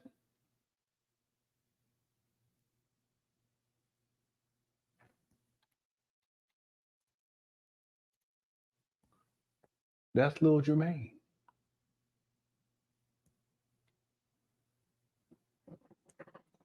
Listen, I ain't calling no woman mommy except my wife. That's when we have mommy daddy time. You gotta get my drill. That's private. Y'all think I'm playing, yeah. But we must stay focused, family. We must stay focused.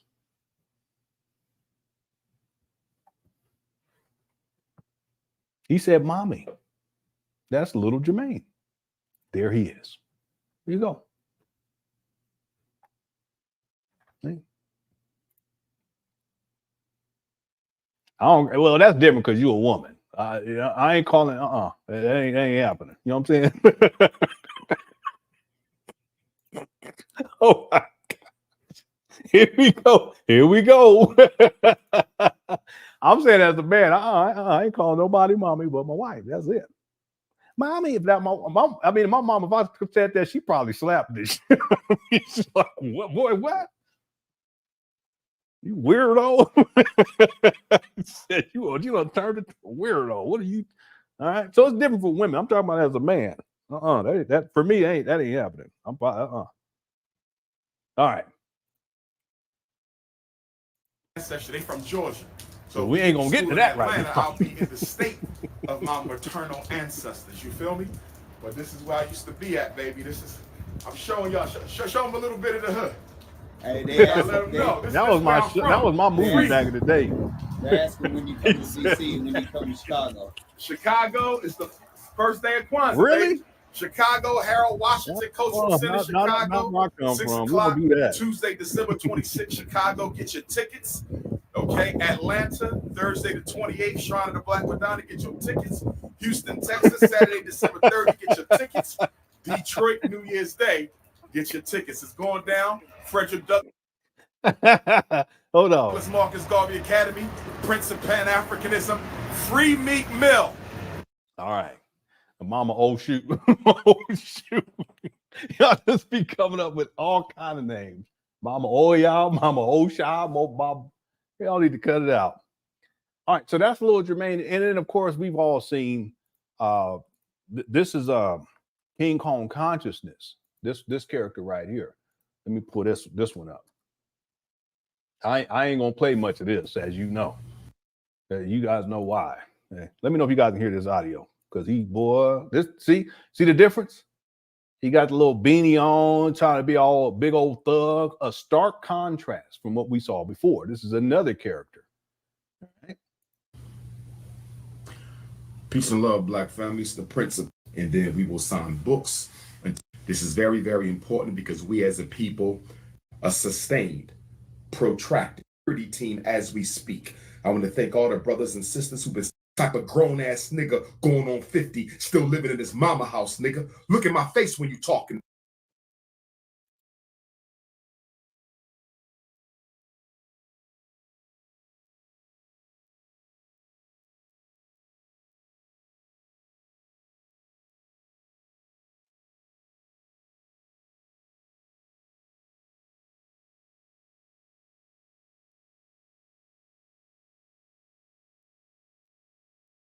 First of all, why are you talking like that? Well, see the difference? But second of all, he talking about, you living at your mama house. But Umar, you've been living with your mama for over a decade now, and you live in your mama closet now. Now, is said he live with his mama? Maybe. But is he living in the closet? In the mama closet? Probably not. But you living inside your mama closet? Yeah, I know. Hey, listen. Black Anonymous, this rant right here, this is top. This is number one out of all Umar's rants. This is number one, and it cannot be challenged. There's no way. I'm only gonna play a little bit more because it's just too much. It's too much. Let me do some super chats before we get into this. I'm trying not to play this. It's crazy. SOB says all he has is the past, nothing in the present or future. Very sad. Yeah, but see, part of it is. There are mental health experts who've stated things like depression is the perception of having depression is the absence of seeing yourself in the future. So it's an aspect of it. And I don't think Umar sees himself in the future where he can sit down and say, okay, where do I want to be 5 years from now? Where I want to be 10 years from now? Where I want to be 20 years from now? He's stuck in the past. And that's why all these different alters, they'll present themselves from time to time, because in essence, who he is what he was in the past, which is Lil Jermaine. But see, when Seti comes out and challenges Umar, or when a woman comes out to challenge Umar, like let's say as an example, the conscious stripper. Another one is when Zora came out. We covered that for members. We covered part of that video. We'll finish it over the next couple of days. We'll do part 2 and part 3. We're dealing with Umar's misogyny, his sexism, and his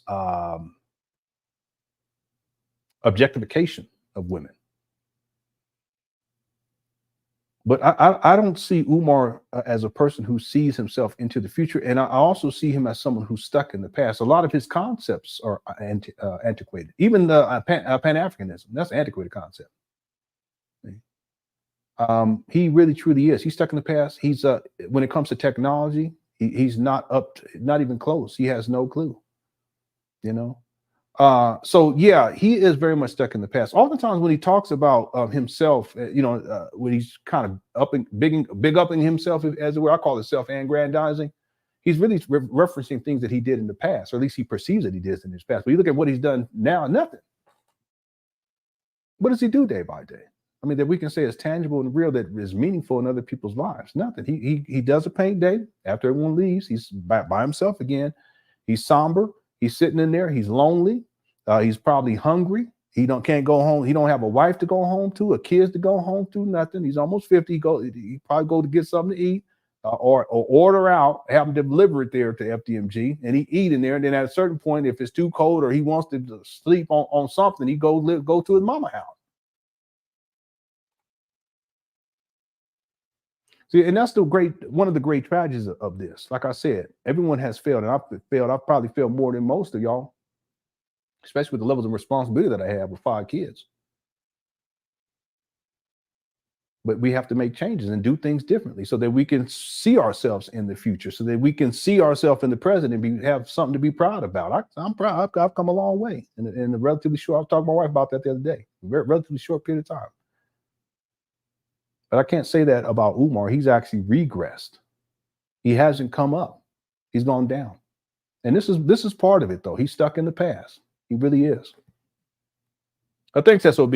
The light seeker says doesn't have any good memories from recent. Yeah, we were just talking about that. Yeah. Umar, outside of his mama, he doesn't deal with family. He don't. And he said it, that his mama's his best friend. I think he actually says it in this video. He says in other videos, but I think in this setting rant, he says that. Because he don't trust people and his only friend is his mama. But the relationship is such that he's dependent on his mama for a place to stay, but then he controls his mama in the process. But the control is more about him being able to have a place to stay. He tries to keep her close because he knows in the real world he can't step out there as a man because he's just little Jermaine still with his mommy. And he can't step out there in the real world and make his own way. It's sad. So yeah, he doesn't have any. What kind of good memories is he going to have? He's ostracized everyone. Just think about all of the people that he's attacked, whether it's athletes or black people online. What do you think? How do you think he's done his siblings? I mean, it would be amazing to hear his siblings speak out about him and talk about how he was when he was a child, the types of things he was at, his behavior back then, and even to the present. His dad's come out to say things, but his dad's a liar. Right? I said it is because it's true.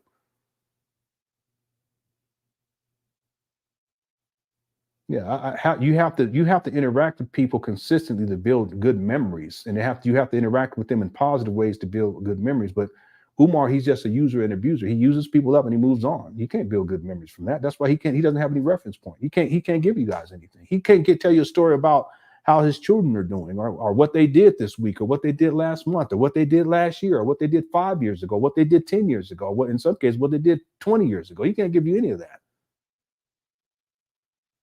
He can't say me and my wife went and we did this or we did this or I remember when me and my wife did. What does he have? It's just him. Yeah. Thanks for super chat. Muscle March Fitness says at this point, Umar could probably teach a masterclass on how to keep a dream alive for 20 years without actually doing anything. Well, in essence, he hasn't done anything. It's been 19 years, 20 years. Yeah. Yeah. More and more people are questioning this too. They're saying things like, how is this still going on? How could he keep doing this? Well, he's crafty. He's crafty. And he hasn't had enough people hold him accountable. And what's interesting, Muscle March Fitness, is the people who should hold Umar accountable the most are his followers. I'm not an Umar follower. I watch this video for research purposes. These days, I don't watch him in advance. We just watch him as a good check. I've already done all the research needed to understand and know this guy well enough to be able to predict a lot of the stuff that he's going to do. Like the paint day. This is really so that if he gets on the Breakfast Club and they ask him specifically about the progress on this fake phony school called FDMG, he can say, well, we had 6 paint days, or 4 paint days over last month. We're almost done. We're getting process almost complete. We're getting there. You can get on your CashApp to support. We need the money to finish up. And then after that, I'm going to put in a certificate of occupancy and we'll be up and running August of 2025. It's that simple. Because he does it over and over again. It's a pattern. See? And that's in part one of the reasons why he's been able to run with this scam this long, 19 years, almost 20. You can say 20. You can actually say 20 and be fair, but I'm just going to say 19 just to give him the benefit of the doubt. Because there's platforms like the Breakfast Club who have enabled him, and they keep having him on, even though they know that this guy's a fraudster when it specifically comes to FDMG. Okay? He's also a fraudster when he says he's a school principal. He's not when he says he's a school psychologist. He's not working anywhere. Where's his office at? He's not doing anything. You would think that he would have an office. He got his mama closet. He goes to the FDMG to kick it, and then he got hotel rooms. He said, and he said stuff more recently how he's, when I diagnose these kids and I do that. Where are you diagnosing kids at? In your mama closet? At the hotel, motel? Where? At FDMG? The traps? He ain't done nothing. And last thing, Muscle March Fitness is it's him running his mouth. He equates running his mouth with doing things, and a lot of his followers equate running his mouth with doing things. And guess what? A lot of what he says, he's in total contradiction to. As a person, he says you need to be marrying these black women, and you know it's y'all's fault, black men. But he got 2 baby mamas and ain't married to nobody, no black women. He up here running through them with the bumpity bump on his lip. What kind of man? I know I said that, so let me stop because I can go off on this guy. I don't want to do that. But these are all facts. I can pull up receipts to prove all of this stuff. Okay? I can pull up videos where he talks about these things. I can pull up receipts that goes to show you this guy hasn't done anything except run his mouth. And that's why one of the reasons why he's been able to finesse people now for 20 years without actually doing anything.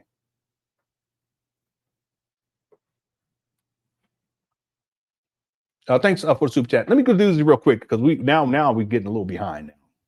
We still got to get to the so-called school walkthrough. Finish that. Avon Barksdale says, Avon Barksdale says, how is this guy still? Yeah, exactly. We were just talking about this. There's other reasons why too. The Cooker said you can mention some reasons too as to why he's been able to do this long. You know, for Umar, there's no end in sight because ultimately, if he stops, he has to admit failure. If he stops, then he can't ask for money. And if he can't ask for money, how is he going to live? He doesn't have a job. And he's living in poverty. I've been there myself. Okay, can't say that these days. Okay, but I've been there. But you got to do something different. I wasn't receiving $2.6 million, though, I'll tell you that right now. And the other thing is that I was still with my family, still with my wife, doing the best that I knew how at least at that time. I wish I had knew what I know now.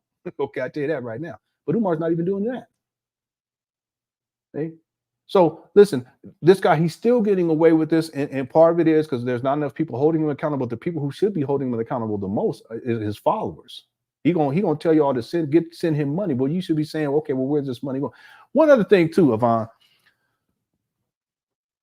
the fact that Umar does not update the people who donate to him on how much money he receives, he's not even updating the IRS properly. I can put their paperwork right now.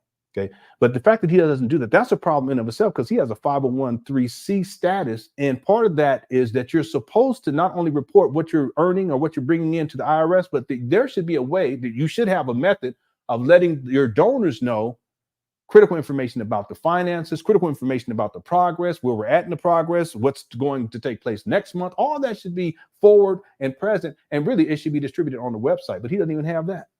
I mean, he could do it verbally too in the videos, as much videos he does, but he doesn't even care to have a website set up to update people on a weekly, monthly, quarterly, a yearly basis. He doesn't even do that.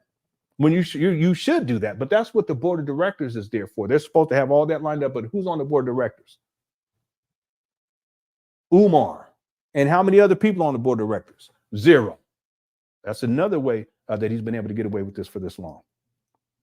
I mean, I give a whole bunch of lists. Him acting like he's a victim of everything. And everyone persecuted him and sabotage and LenonHonor and the quick question. Ain't nobody doing nothing to him. It's him.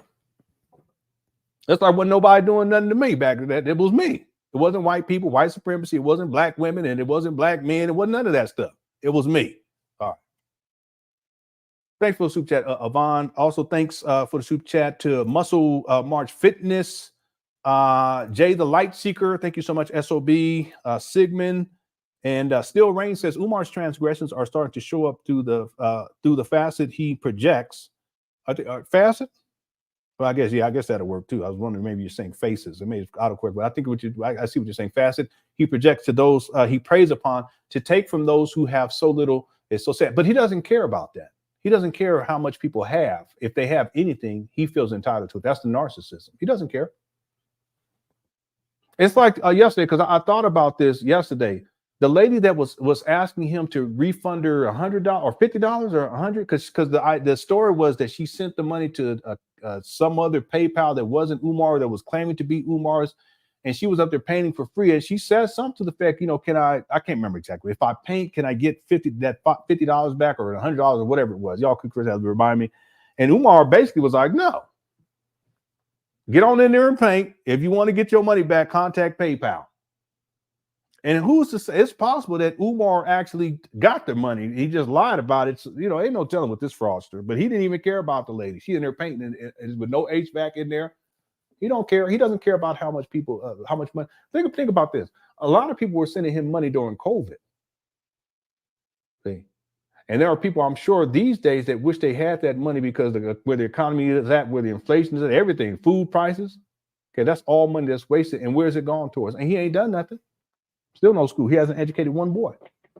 It's sad, but I'm not surprised because he doesn't see human beings as human beings. Like other people have needs. It's all about his needs. He's really extremely self-centered in these regards. It's not about anyone else's needs. It's about Big Papa's needs. That's it. And if he can get money out of people and not give anything back, he'll do that. If he can chastise you Umar Johnson followers and shame you into giving, he'll do that. He don't care. If it's your last, he'll take it.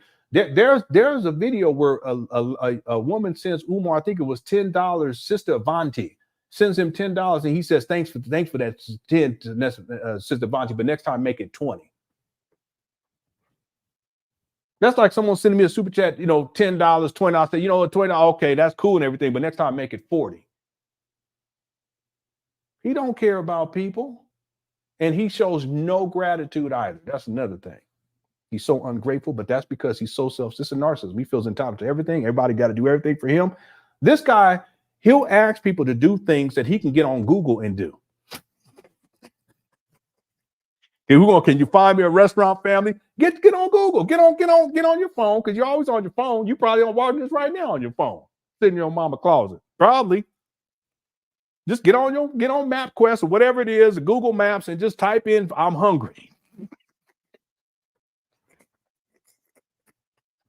I'm sorry, that shit's funny though. Just say "I'm hungry." That's all. You know, they pull up and say, "I'm Big Papa and I'm hungry." They just Google say, "Oh, okay, that we know exactly what you want, Big Papa. Here." We know you ain't got no money right now because the PayPal's low. So what we gonna do? We gonna give you the cheapest ones that we know you would like, sir. Now that's funny. Come on, now that's just funny. All right. Thanks, still right for video member. I'm spitting like Umar. Let me cut out. I'm cutting up. He cut his hair that he had to paint. Did he really? No, I don't think so. Did he? He may have. I didn't notice that. I don't know about that. He could have just washed it. He didn't want to wash it, so he just cut it off. Okay. Thanks for super chat. All right. James, what's up, James G? I can't get past the puffy bowl on his head. I know. He really thought he was thugging it out, as the kids say these days. They don't know nothing about what that means, but we were kids. They don't know nothing about it. Yeah, just thug it out. We got to thug it out. I said, what thug? What? I said, what are you talking about, thugging it? You don't know nothing about that. Oh, well, Dad, it just means that we're going to get through it. I said, okay. He was grown up. That meant something totally different. Okay. Thanks, James G. He's a scammer. He's extremely self. So I was just saying, he's extremely self-centered. It's all about him. He doesn't care about anybody else. Listen, I don't even think he cared about his mama, to be honest with you, because if you care about your mama, you wouldn't have, and you collected millions of dollars, you wouldn't have her living in abject poverty and in the hood. You just wouldn't do it. There's more I can say on that, but out of respect, I'm going to leave it right there. But you just would not do that. This guy, he could have made a good life for himself, and he could have taken care of his mama in the right way. But he's so self-centered, and he's possessive, and he's controlling. I'm gonna leave it at that. I already don't say it too much. All right, thanks for all super chats, everybody. I appreciate it. Let me play a little bit more of the SETI rant, then we're gonna get back to it. We done got blowed off. Here we go. To me, this ain't no WWF, nigga. Who the fuck is you, the conscious Hulk Hogan? You the conscious Hulk Hogan? Papa Smurf? Motherfucker, you look like Tattoo from Fantasy Island with your stupid ass. Who the fuck is you? Randy Macho Man SETI Savage? You's a fucking nut, nigga. You's a fucking nut. What platform you got? What platform you got, nigga? You's a dirty nigga. Sonetta built your nut ass. Damn. Now you want it with the prince, nigga? You the general? Well, I'm the prince, nigga. The general answers to the prince. I call the fucking shots. You dirty midget. Fucking albino nigga. Oh no, we can't watch. We gonna have to leave that right there, man. What we just watched? What about 45 seconds? This is a 45-minute video. Jeez. Okay, so which character? Real quick, Sigmund, if you're still here, which personality is this? Which character is this? See, now let's think about this. Is that little Jermaine? That's not little Jermaine. Okay. Is that Big Papa? No, because Big Papa is, the ladies' man, where he's talking about cookies and crushing cookies and all this stuff. Okay. Is it the Prince of Pan Africanism? No, that's the dashiki guy. The Pan Africanism. You see? Which one is this? This one is King Kong consciousness. And that's why when he gets mad at people, he'll say, I'm a King Kong consciousness, your ass. That's what he says. There's King Kong. Now y'all see? No, we can say that he looks out of character, but this is one of his personality types. This is one of the characters. Okay, there's Lil Jermaine. I gave you guys some of them. I forgot some of them too. There's other ones, I'm sure. I just forgot when I was breaking that down. But he up here hooping and hollering. He's throwing a fit. But this is him protecting himself, got his arms crossed, to protect themselves. I'll be watching these videos where they do these interrogations and they talk about these types of things and body language in particular. But they also says that, body language can mean different things. But in this case, Umar is trying to protect his vital organs. See, he feels as if he's been injured or assaulted by General Seti. So he has to clap back. And he does that with King Kong consciousness. But he's also trying to protect himself, folding his arms, being belligerent, and going off as if Seti's sitting there in the room with him in front of him. He even says it, look at my face when are you talking to me? What are you talking about? You're on the internet throwing a fit like this, acting crazy. King Kong thug passion. Oh my God. King Kong thug passion consciousness. Boy, that's wild right there. It's true though. Yeah, he's self-soothing. Yeah, that's exactly, he's self-soothing. Yeah, he's trying to keep himself safe and protected, but it's really he's trying to keep little Jermaine safe and protected. See that? Someone said, what did you say? King Kong thug passion. King Kong thug passion of the Black Christ consciousness. All right. Okay, let's get back to I'm so tempted to play a little. Let me just skip through. Let's see what else he got to say there. I ain't gonna play much more because he's so out of control. The problem is you got an inferiority complex. Don't blame me for that shit. I'm not the reason you look like a fucking cracker, nigga. Dr. Umar ain't the reason you look like a fucking cracker. All right, we're gonna leave it right there. My goodness, I forgot about all this stuff. Well, this is the colorism. Okay, this is the colorism stuff. He's a colorist. I told people a long time ago. And there was an albino because he called Seti an albino as a form of disrespect. There was an albino brother. I had the video. It's sad. It's sad because to hear him because he was an Umar Johnson father. Anyone remember that hit the one? But the albino brother was explaining how hurt he was and how disappointed he was in Umar using that. It's colorism and using that against Seti in that way. The thing is, what's fascinating about Umar is he has a color complex too. He feels because he's darker skinned. I've heard him say things like that. His daddy is lighter skinned, got lighter eyes, and Umar has this issue with that. He has a disdain for people on one hand because he's not light skinned, quote unquote light skinned. But if you take him to Africa, they'd be like, you light skinned. But on the other hand, he values people who are light skinned even more, in particular women. I can break that down too. That right there is so very intriguing. So very intriguing. He's an interesting character. He really is. Yeah, y'all remember that? I got the video. I can pull it up, but we gonna be here for a month. We supposed to be trying to do an hour and a half, but we already almost at 2 hours. Okay. Well, let's get back to the walkthrough video, and then we're gonna close out. We still got a bit to go with this. Thank you all again for tuning on in. If you guys don't mind, we got 710 people in the building. If y'all don't mind hitting the like button, if you haven't already, I appreciate it. I would really appreciate it. I don't know where we're at likes, but it helps with the algorithm and getting this out there more here on YouTube. Yeah. As people were saying that he reminded mini me. Okay, here we go. With the little ball on top of the cap thing, it looked like mini me from what you call that movie. But we got to stay the course for the children. This is not my school, it is our school. This is not my school, it is our school. This is not my money, it's your money. This is not my school. Yeah, he really is. Our school. Listen, this cannot be understated. It can't be. That's why I'm saying it'd be interesting to talk, because listen, I've done ancillary research on family members too. I just don't disclose that information. It wouldn't be the right thing to do. And I have pictures and all that stuff, court cases, criminal records, all that stuff. But the point is that it would be interesting to see from their vantage point, their perspective, what Umar was like being one of the quote unquote darker skinned children inside of the household. He has a lot of hangups about that, and colorism is a big issue for him. It's unfortunate too, because we come in all different types of shades and colors, but he's so hung up on that, and he brings it up every once in a while. You can tell he's still hung up on his skin color. It's sad, it really is, and so unnecessary too. He ain't even all that dark. You go to Africa, they be like, oh, you light skin, oh. Hit your Cash App, $ FDMG School. Hit your Cash App, $.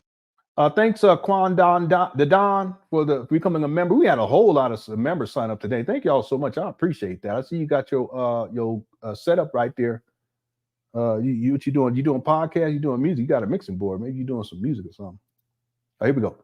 FDMG School. Hit your Cash App, $ FDMG School. Hit your Cash App, $ FDMG School. Hit your PayPal. PayPal.me/FDMG Academy. Hit your PayPal, paypal.me. Kind of, but listen, I don't know. I apologize. I shouldn't even say that. So true. A Nigerian sister told me I was. It's true. It's true. Yeah, this is how it is. But black people, we're really twisted up on that particular issue of colorism, even amongst each other. You know, it's truly unfortunate. And we used to we called it basing, but other people call it different things. It's called playing a dozen, capping, jonesing. I think is another one that people use.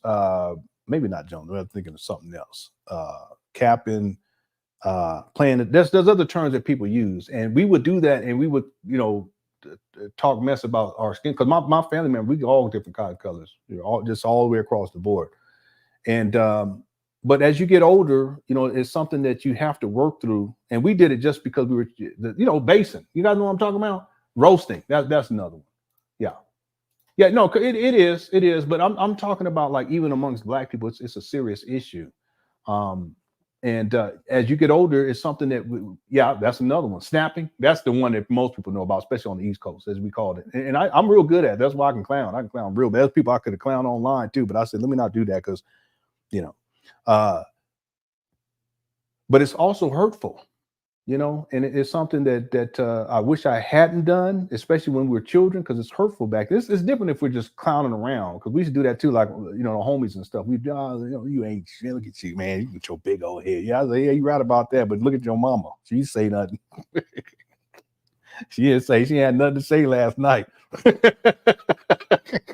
People get mad stuff. I was good at it. I was so good at that. But it's also can be hurtful, especially when it comes to like colorism and stuff, and we used to do that stuff. Umar still hung up on that all these years later. And in the SETI rant, you can hear it clearly. Okay, here we go. FDMG Academy. That's another one, Choppy. Hit your PayPal, paypal.me/FDMG Academy. All of us. He tired.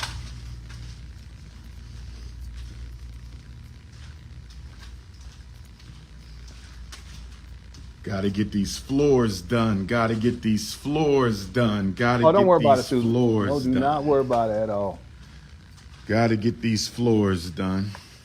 I'll be trying to keep myself under control, but today and yesterday, I just let loose a little bit. I'll get myself together.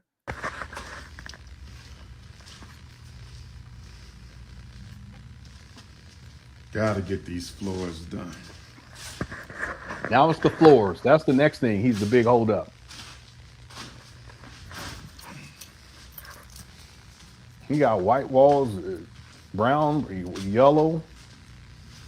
That Klingon green blood, not Klingon, Klingon red blood, This blood gonna wine. be my office right here. Oh, his office.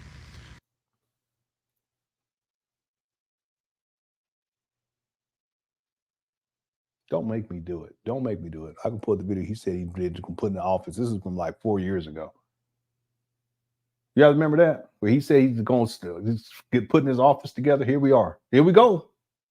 Yeah, it is. It's a hot mess. It's the same thing. Everything. Yeah, the ceiling, same thing. He also said he's going to have a paddle room. I kid you not. He said he's going to be spanking the women. And then he said he's going to have a sexy office. Talking about the kids' mamas. Look at it. I can pull the the dungeon. Don't bring your ass in here. Walk away now. I'm not playing with you either. Can't you see my wall? I said, oh no, I'm out of here. Look at my wall. I said, what are you talking about? Office, you talking free talk? No, I'm not playing with any of you today. I ain't got no carpet on me. I'm cold and I'm upset about it. They don't bother to put no carpet there so I can sleep comfortable. Said, Umar, let this office sleep comfortable, please. Why you do that?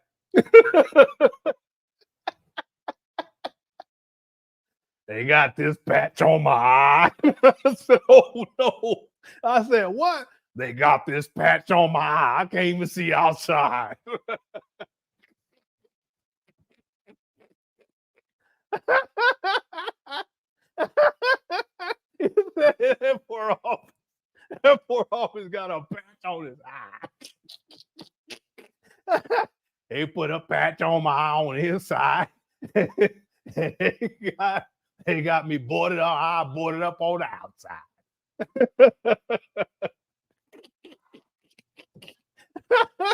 Boy, this is some wild. Boy.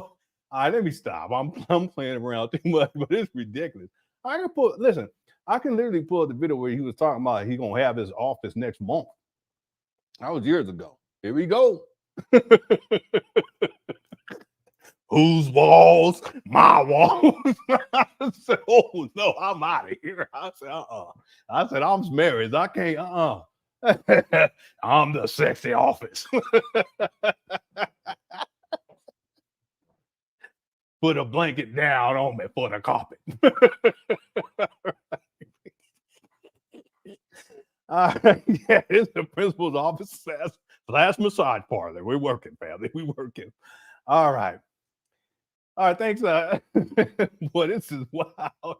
No, because we way over time. You know what I'm saying? This is an unsexy prison. Okay, we are way over. I was supposed to have a short show. I appreciate everybody, but I can pull it up. But we got to keep going because we go forever. All right. All right. Here we go. Ladies, what color are you gonna paint my office? My other eye is clear though. I can see outside.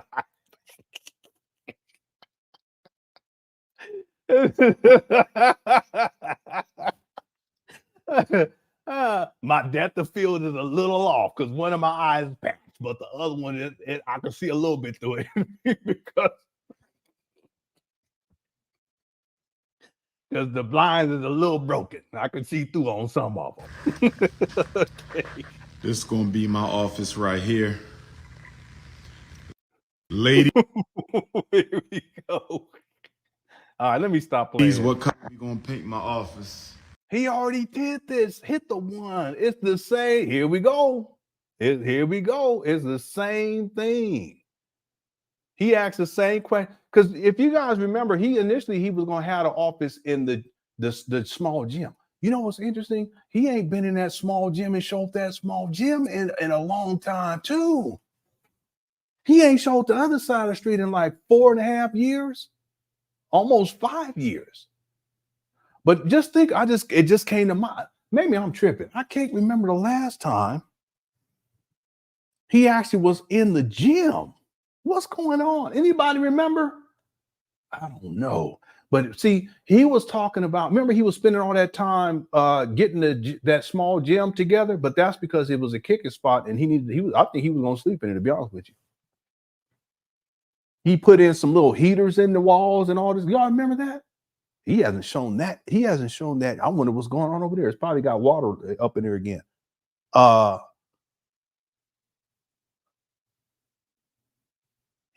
remember he was saying that he was going to turn one of those rooms into an office inside the gym. See, and look at the ones. People remember this. Last time was Zora. No, Zora was a while ago. There had to have been enough. I don't know. I can't even, because I took a break. Remember, I took an 8-month. It was 8 months or 10 months. I can't remember. I took a long break, so I don't know. I just know I can't remember that he's gone in there recently. Who knows what's going on? Ain't no telling. Yeah, 19 years. After the first 5 years, nobody thought maybe something ain't wrong. Well, the thing is that 19 years goes back to 2005. That's when he conceptualized it.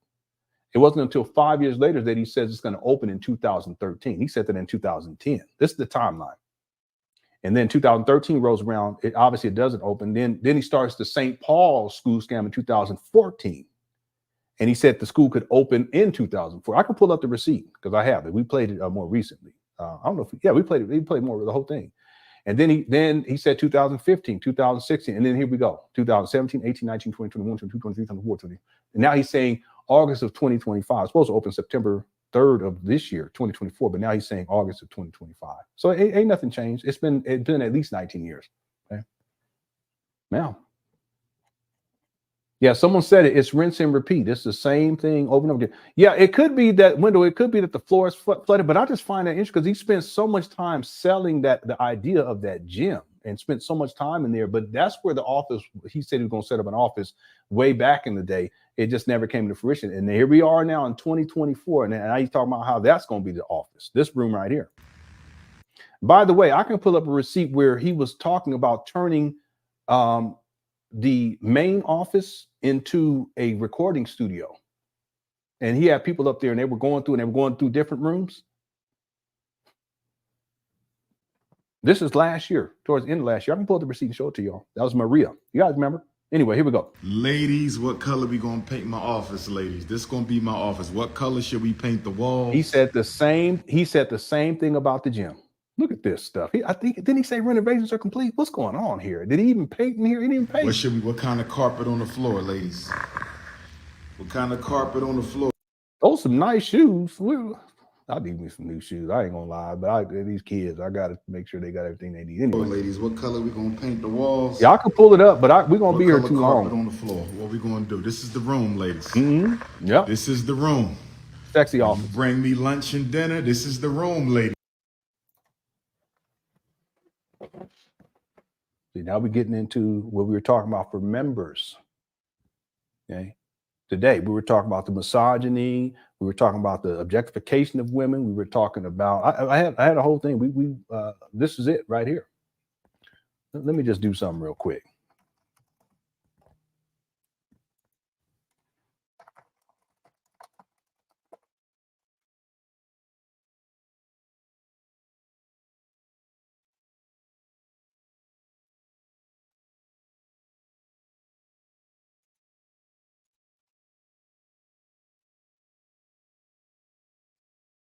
What is going on here?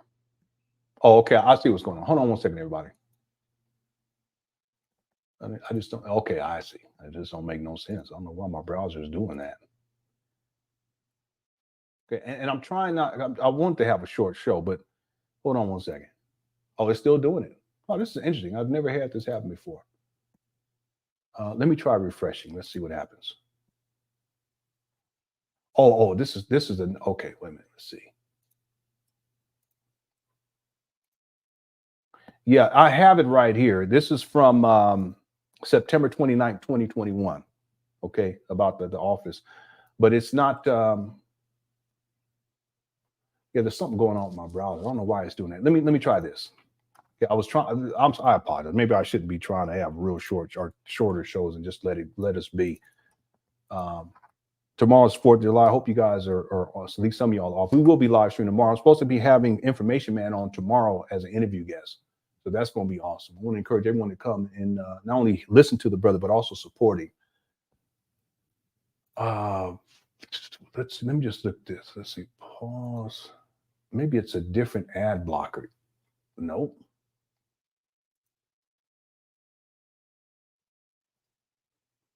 Yeah, I've never had this happen before. It makes no sense. But it's okay because I know I have the video, or in fact, I'll do this. Okay. And I don't want to do this, but I'm going to do this just because you guys, just to prove my point. Okay. So let me do this real quick. I'm going to download it and we'll keep going while it's downloading. It ain't gonna take it, but I mean, I have fiber, 1 gigabyte to the box on my download speeds are great. Okay, here it is right here. Okay, I'm gonna let that download. Let's get back to this video. So he's talking about his office. He's talking about you queens are gonna bring him dinner. Okay, so let's, I guess Erica and Susan, I guess that's he talking to you. I'm sorry, I'm just messing with you. Where should we paint the walls? What kind of carpet on the floor, ladies? What kind of carpet on the floor, ladies? What color we gonna paint the walls? What color carpet on the floor? What we gonna do? This is the room, ladies. This is the room. When you bring me lunch and dinner, this is the room, ladies. Midday back massage, this is the room, ladies. Here we go. Told y'all. This guy. Listen, back massages to him is freak off time. That's all it is. He's just saying that. You guys understand what I'm saying? Hit the one. He just said that's a veiled way of saying I'm gonna crush your cookies and whatever else is gonna go all the freak off. This is supposed to be a principle. He sure did, De Niro. That's exactly what he said. Oh God, there we go. Let's get that off there. But that's true. Yeah. That's what we've been talking about today, Jay. For the members, we were talking about all the perverted pictures he posts on his Instagram page. See, I have the videos, and I specifically, and I can't show the ones where he was doing the college tours because those are minors in there. But he was following them around and had his camera on their backsides. Two different girls. One of them you can't find online anymore, but I have it, and I can never show it because it's just in. I don't believe that. He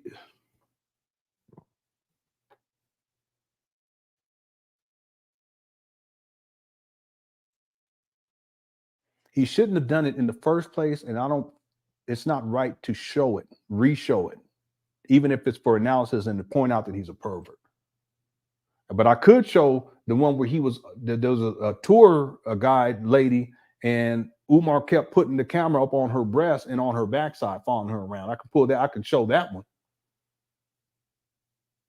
He ain't worried about. Well, anyway, don't get me started. We talk about that for members today. That's something I just can't. I just told people he ain't got no business around no kids. Period.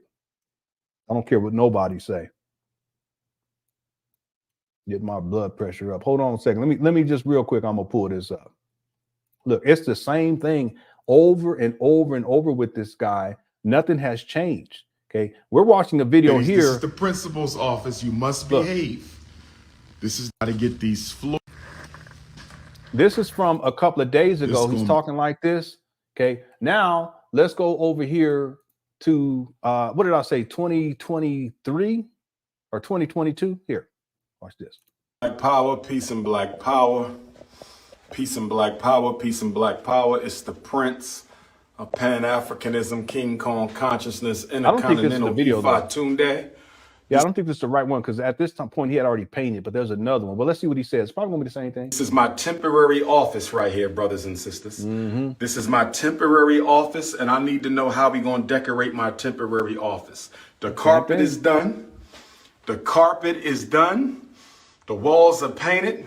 This is gonna be my temporary office. I need to know how we gonna decorate the temporary office. Talk to me, family. This is Dr. Umar's temporary office inside of the Jean-Jacques Dessalines Nat Turner Gymnasium, and we got to decide how we're going to decorate the temporary office. That's this is September 29th, 2021. what I'm asking right now. I got to get a desk. What kind of desk? I need a chair. What kind of chair? Do I need a fish tank, a snake tank, a water machine? I know I want nothing but African masks on the wall. If you have a fish tank, a snake tank, what are you talking about? A water machine? It's the kicking spot. And he's such a child. I'm going to have a fit. What you got a fish? What are you talking? What? Come on, little Jermaine. You in a snake tank in your office? He still ain't got no office. This is crazy. You want an ant farm? I want an ant farm. Here we go.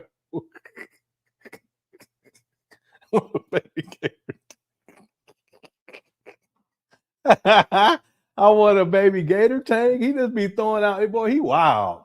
Jake the snake tank. Someone said, "What's up, hard hitter Jake the snake tank?"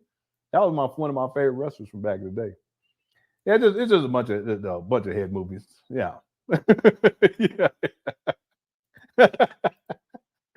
yeah. Tom, it sounds like he a villain. You know what I'm saying? I'm a snake tank. I'm a scorpions and everything. And want a petting zoo piranhas and black piranhas. You know, just a few hamsters. What's up, Steve? Not that many, just a few hamsters as well. Okay?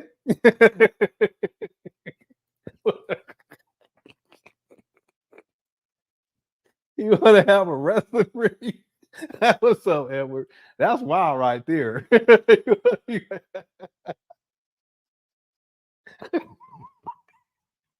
What? What is a giraffe cage? What's a giraffe cage? They're too big to put him in a cage. Come on now, Derek. That's crazy. You taking it too far. you taking it too far. No, probably like one of the little things you put that got water that comes out like a little fountain, you know. Wow. Why you say a giraffe?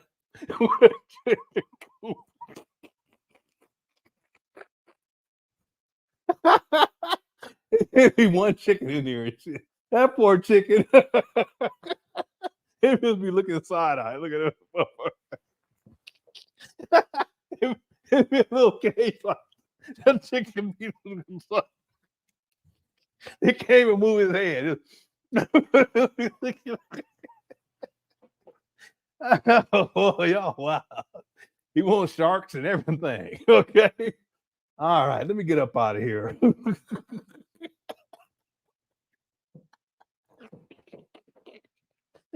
What's up, last call? You want to water slide?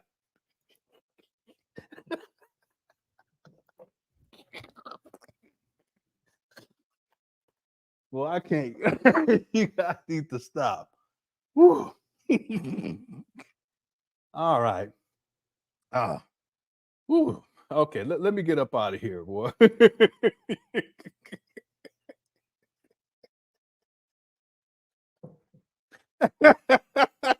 Rhinos too big. Listen, rhinos are too big. Come on, Johnson. How you gonna have ice sculptures? They're gonna melt. How you gonna have? You got no HVAC. How you gonna have ice sculptures?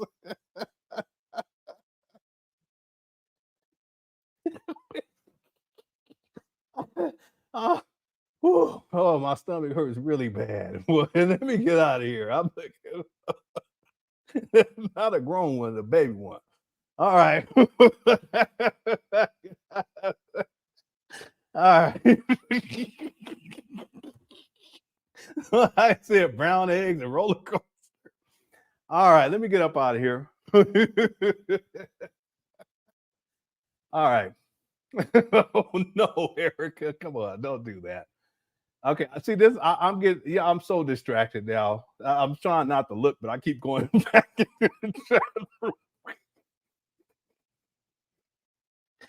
All right.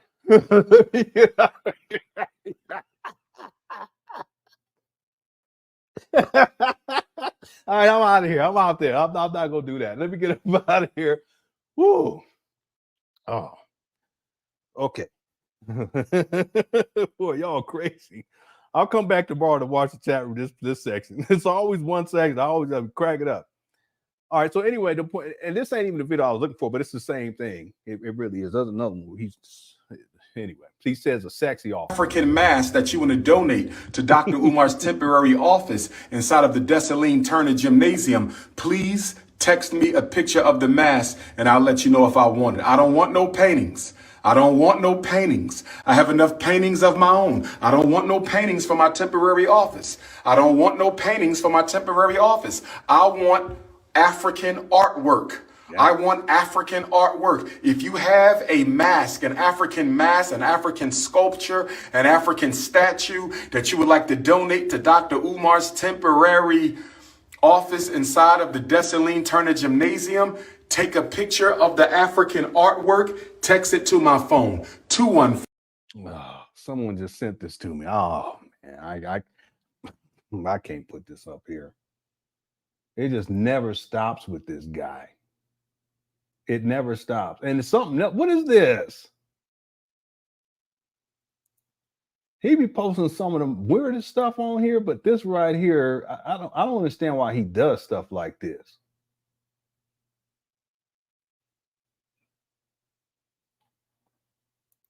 Okay, I'll run it. Hold on 1 second. It's always something too, but it just goes to show. Actually, I don't even know if I can pull this up. Let me see if my browser is going to work now. Oh, this is probably why it wasn't working, because it's over here. Let's see. Pause on this site. No, that's for StreamYard. Okay, let me see. Yeah, I may not even be able to pull it up because this thing is acting up. Let's see. Oh yeah, okay, it popped up. All right, and again, I'm apologizing in advance, everybody. Okay. He does stuff like this from time to time. I've seen him post all kind of crazy stuff, but this right here is just so unnecessary, and I don't get it. Why even post this on the Instagram page? Here we go. I'll read it to you all. This guy. It says hashtag surviving FDMG. Why you put that type of hashtag anyway? It's ridiculous. It says no, she didn't just take a. Y'all see that? In a broad daylight in front of our school with me sitting right across the street. What is happening to some of our Black queens? This is from today.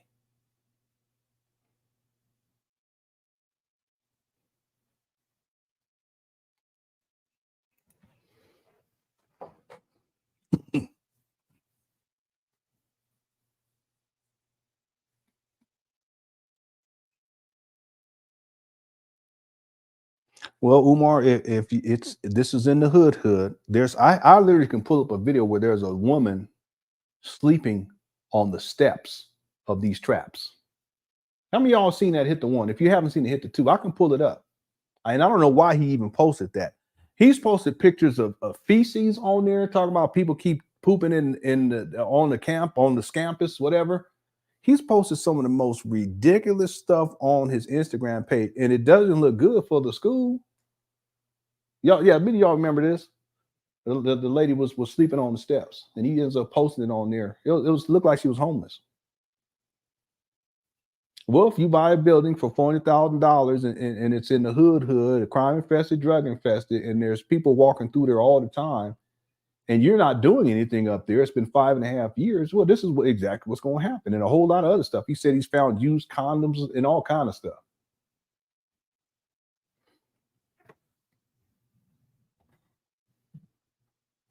Yeah, you ain't seen it. I can't pull it up here. If someone want to remind me, like in another future live stream, we can do it then. But I can't because we got to finish up with this video. This live stream has gone on so long. I still want to play something else, but we ain't gonna have time for that one. I'm gonna forget about it. Watch. It's so much. You know, he's been so active on. I don't know how I'm gonna keep up. I have no idea, but I don't have to. I just do my best, and we get together when we can, and we'll keep hope alive. Okay.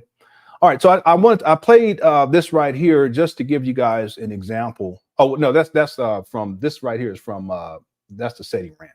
But I want to give this example right here. 9858 215 9858 215 I don't want no paintings, no paintings. I want sculpture, African sculpture. I want mass. I want to put nothing but mass on the wall. I'm going to Lehigh University, and I'm finally going to go ahead and buy me the wall mount for my doctorate degree. I'm going to go to Lehigh and I'm going to buy me the wall mount for my doctorate degree. I'm going to go to Millersville University and buy me the wall mount for my 3 degrees from Millersville. And I'm going to go to the Philadelphia College of Osteopathic Medicine and buy me a wall mount for my 2 degrees from PCOM, 3 degrees from Millersville, 2 degrees from PCOM, 1 degree from Lehigh. So I'm going to buy me the wall mount so I can go ahead and take care of that, brothers and sisters. So if you have some African artwork, African sculpture that you want to donate.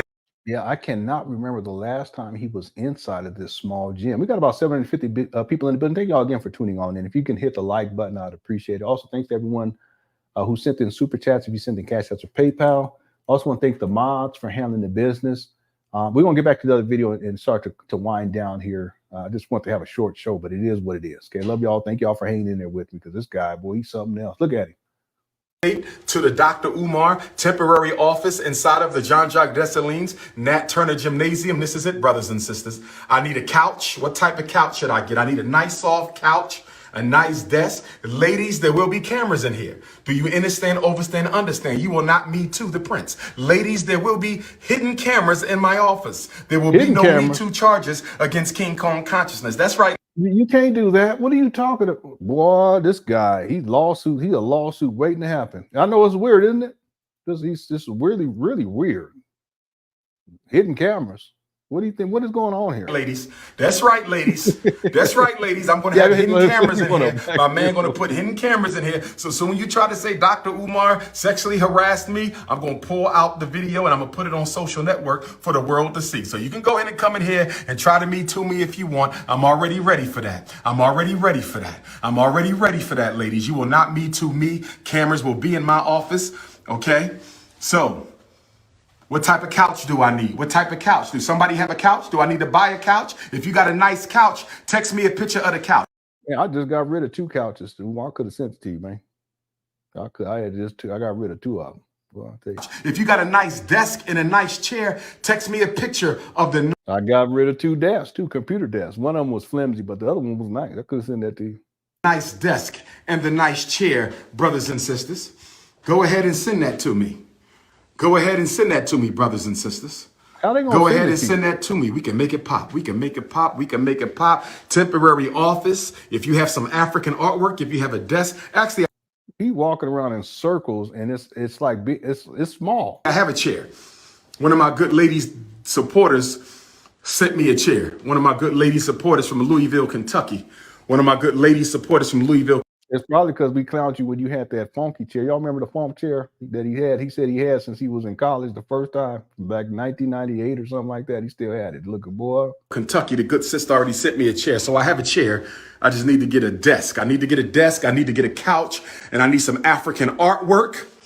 Okay, and I'm gonna be doing life coaching. I'm gonna be doing, there you go. You know, if you need a meeting with the prince, whatever it be, you understand me, but it's going to be above the belt. No hanky panky, ladies. There you go. No hanky panky. It is consciousness over cookies. It is business before booty. It is politics over punani. It is revolution before romance. Make sure you get a white. This guy. Couch. I don't think I want a white couch. I don't think I want a white couch, family. I don't think I want a white couch family. It's King Kong consciousness. It's Intercontinental Ifa Tunde. We doing what we do. We doing what we do. All right. Let's get back to the other video. Here we go. This guy, he all over the place. My office right here. Ladies, what color we gonna paint my office? Ladies, what color we gonna paint my office, ladies? This gonna be my office. What color should we paint the walls? What kind of carpet on the floor, ladies? What kind of carpet on the floor, ladies? What color we gonna paint the walls? What color carpet on the floor? What we gonna do? This is the room, ladies. This is the room. When you bring me lunch and dinner, this is the room, ladies. Midday back massage. This is the room, ladies. This is the principal's office. You must behave. This is the principal's office. You must behave or you will get the paddle. Oh, yes. You must behave or you will get the paddle. Okay? He said that in another video too. Boy, this guy, he's something wrong with him. What kind of principle? Yeah, we got a lot of super chats. I'm gonna get to him. Hold on. So we got to make a little progress on this. Hold on, everybody. What color, ladies? This is going to be the conference room. This is going to be the conference room. What color for the conference room? The principal's conference room. And we got to sit around a round table and plot deliberation. What color for the conference room, ladies? What color for the conference room? Where the decorations team at? Notice how he doesn't say anything about men. Because see, it's all about the ladies. It's about the question of the cookies. We've been covering that.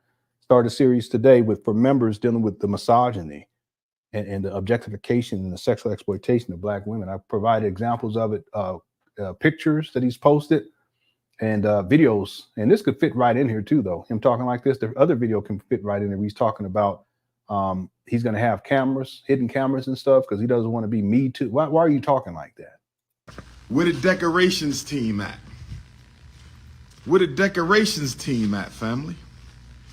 Where the decorations team at, family? It's King Kong Consciousness, the Prince of Pan Africanism, coming to you live and direct from the Frederick Douglass Marcus Garvey RBG International Leadership Academy for Pan African Excellence, the first school in American history built exclusively with donations from the African world around the universe. First time ever in the history of this country, you had a school financed by the African diaspora to begin operation in a real school building, not a church, not a house, not a basement, not a storefront, but a real school. We making history. We not done, no.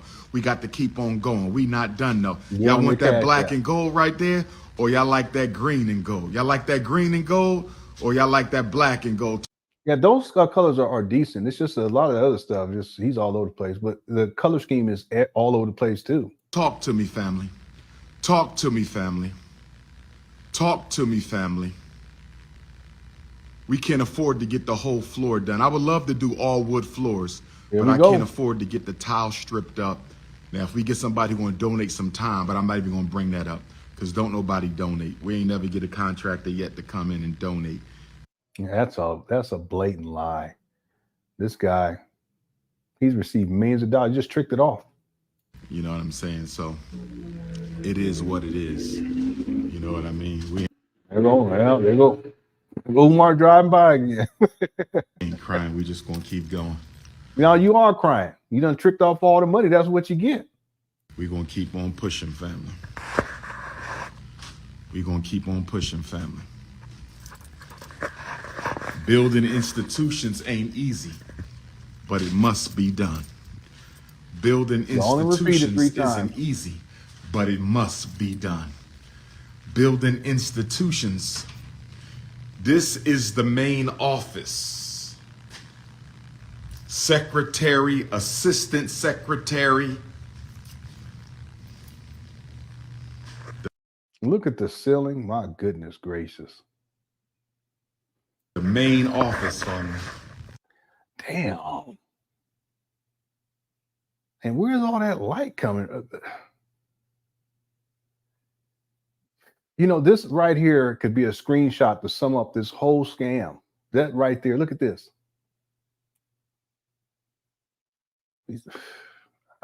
He shouldn't even be showing this. This is the main office. I can pull up a video right now where he's talking to Maria now how they're going to turn the main office into a recording studio. I can pull it up right now. I ain't going to do it. Secretary, assistant secretary. There was a big old desk in there too, and one of these anyway. The main office on the main office. This is the secretary. My 3 secretaries. Oh, he gonna have 3 I of said them. Secretaries. I didn't say wives, fellas. We must stay focused. I said go. This is the secretary's chamber. This is the secretary's chamber. This look a chamber of horrors. Look at it. Why is the window bleeding? Please. He won't let me go. He won't let me alone. He won't leave me. I can't see out of here. I'm stuck. I'm bleeding. Please. They painted all around me red. I don't like it. I'm bleeding. Please help me. Something's happening. What's happening? I can't. It's a chamber of darkness. I'm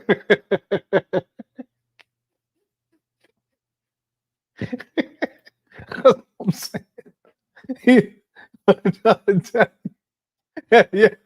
That's what this is, the concubine chamber. Basically, that's all this is. Umar, everything he got to be like that on blood. All right, let me stop. We got to finish. At some point, we got to finish. I got a super chat to get through everything. Hold on. That's what it reminds me of. That's exactly what it reminds me of.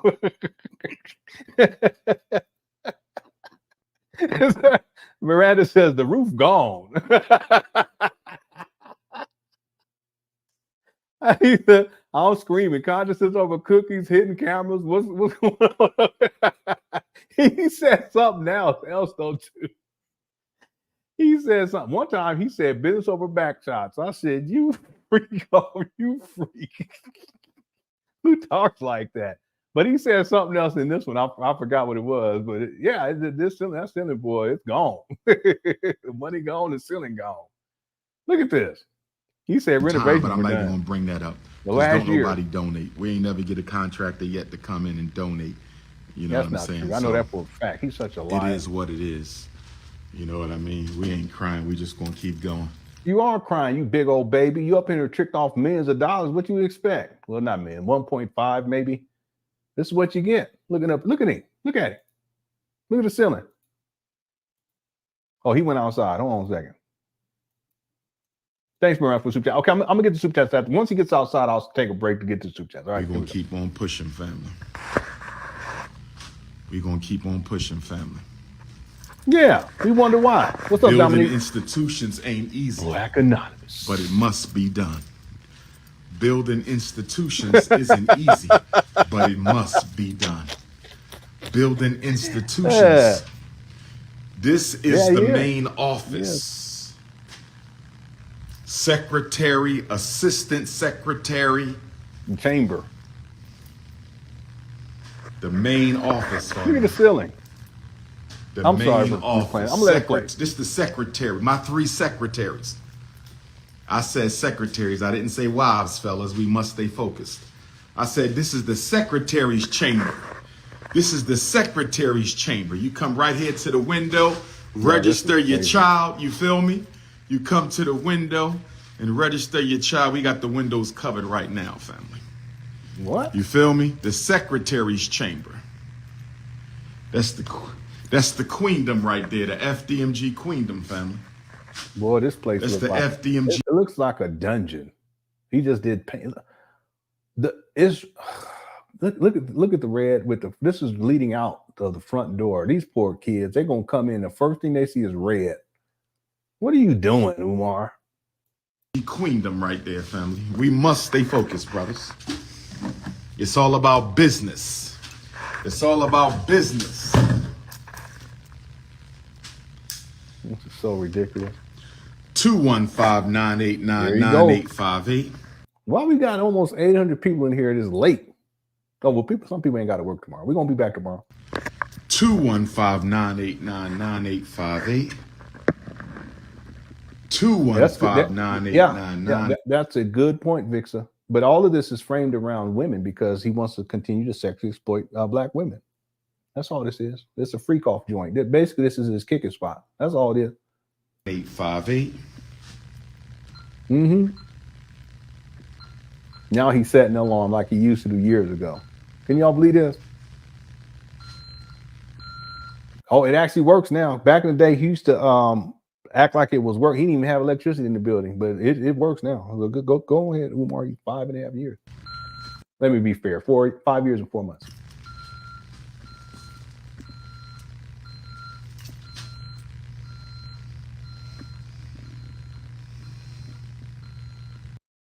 Dang, can you imagine this guy and poor kids?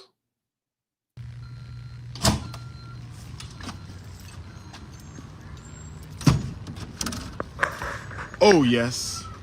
Melanin drip. Is it melanin drip, family? Here we go. This guy be getting on my nerves sometimes. Okay, let's do some. Take a little bit of a break. Okay, I need to give me something to drink too. This guy, let's do some super chats, and I want to thank everyone too for sending super chats. I'll make sure I get to everyone. BD Bob Beef. Sasha Love 83 says, "Who was the paint crew for the psychedelic track? George Clinton and the P-Funk. All might as well been. He's all over the place. It is. It reminds me of someone who's well. Listen."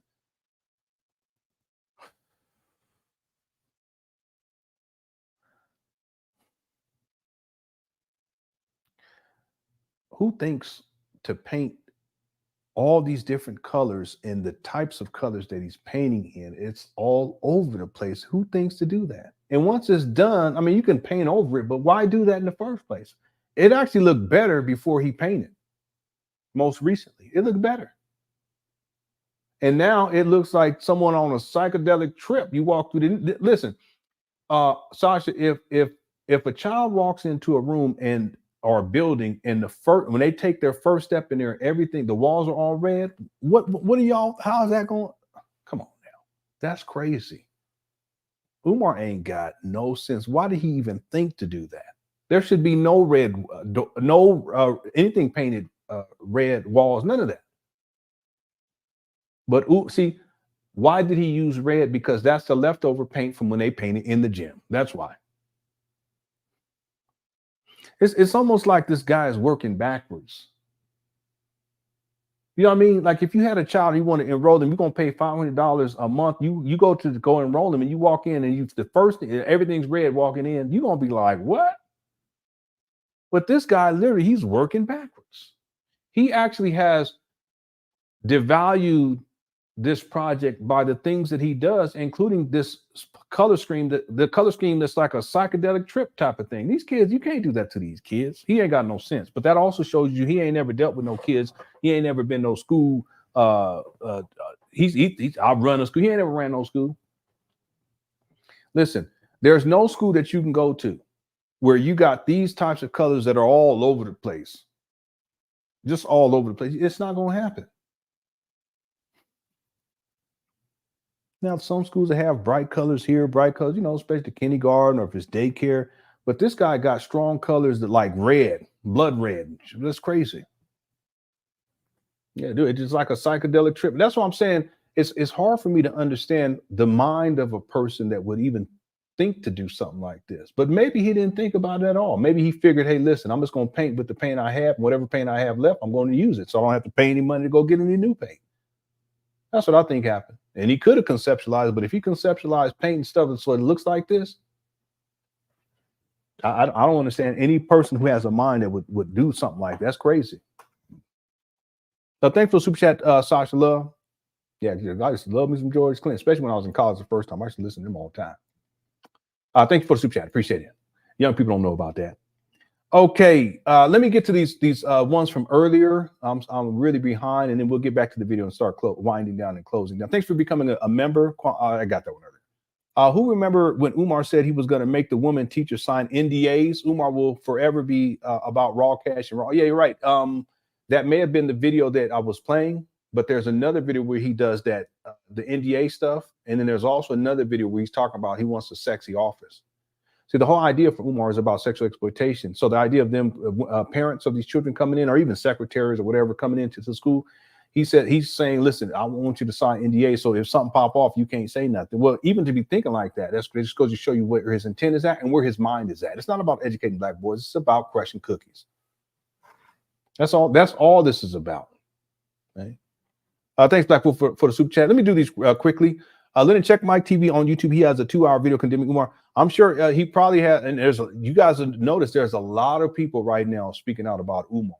And part of it is because Umar's been back on Instagram, and there's plenty of stuff to get into. There's a recent video where Umar, he's in a white shirt, and there's two. There's part 1 and a part 2. We got to get to that. And from what I hear, with people talking about, he talking crazy in that video too.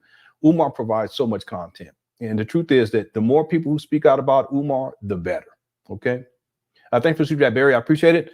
Let me do this real quick. Come on, Lenon. Everyone knows you can't properly educate black boys without installing $1,000 fish in a snake tank. Yeah, but for Umar, everything is juvenile, but also the sexual exploitation is juvenile in the sense that he's not operating like a man would operate, a man that has integrity. He's operating like a boy, the mentality of a boy, an emotional state of a boy, but has these sexual fantasies that are so far off. And so the way that he conceptualized all this is crazy, including having a fish tank and a snake tank and all kinds of stuff that are like a child, if they had a little room, you know, like a kicking spot, that's the kind of stuff they'll be thinking about. See, SOB, we didn't hear Umar saying stuff like, yeah, I need me a laptop, or I need me a tablet, or I need a walkie-talkie to communicate, or, you know, I need a bookshelf, or none of that stuff. What is he talking about? He's talking about couches. He's talking about fish tanks. He's talking about secret hidden cameras. Well, listen, Umar we can say this, he's an interesting characters, because it's not just one, okay? Thanks, SOB, appreciate it. Miranda says, hey, Cook Chat family, I'm cracking up, love the show. Thank you so much, Miranda, for being here. We had a wonderful time. We had a great show yesterday. It was an instant classic. I want to thank everyone who tuned in yesterday, and also thanks for the super chat, Miranda. I appreciate it. Susan, I think sending a super sticker. Thank you so much for the super sticker, Susan. I appreciate it. Miranda also says the roof. I got that one. I'm screaming consciousness over cookies, hidden cameras. What's going on in there? Okay, it's a freak off situation. That's all it is, and that's how he's conceptualized this. And he's thought of this a long time ago. That's what it was going to be. In fact, if you guys go back to 2019, the February 2019 video, we covered every single year. February, the school announcement video. Miranda, if you go back and watch that video and listen to how he was talking even back then, it wasn't about opening up a school for black boys. It was about setting up a spot for his own little spot, but a lot of it was for his own sexual desires to be fulfilled. There's some crazy stuff, even in that video. That was back in February 2019. See? Listen, Umar has his motivation has nothing to do with black boys and educating black boys. That's why if you guys look over the last decade, he hasn't done that. He said your goal is to educate black boys. Not one black boy has been educated. I can argue that over the last 19 years, and I'm talking about when you're dealing with the black boy over an extended period of time, educating them. You can argue for over the last 19 years. But the one thing that we can say is that over the last decade, Umar has been consistently talking about crushing cookies,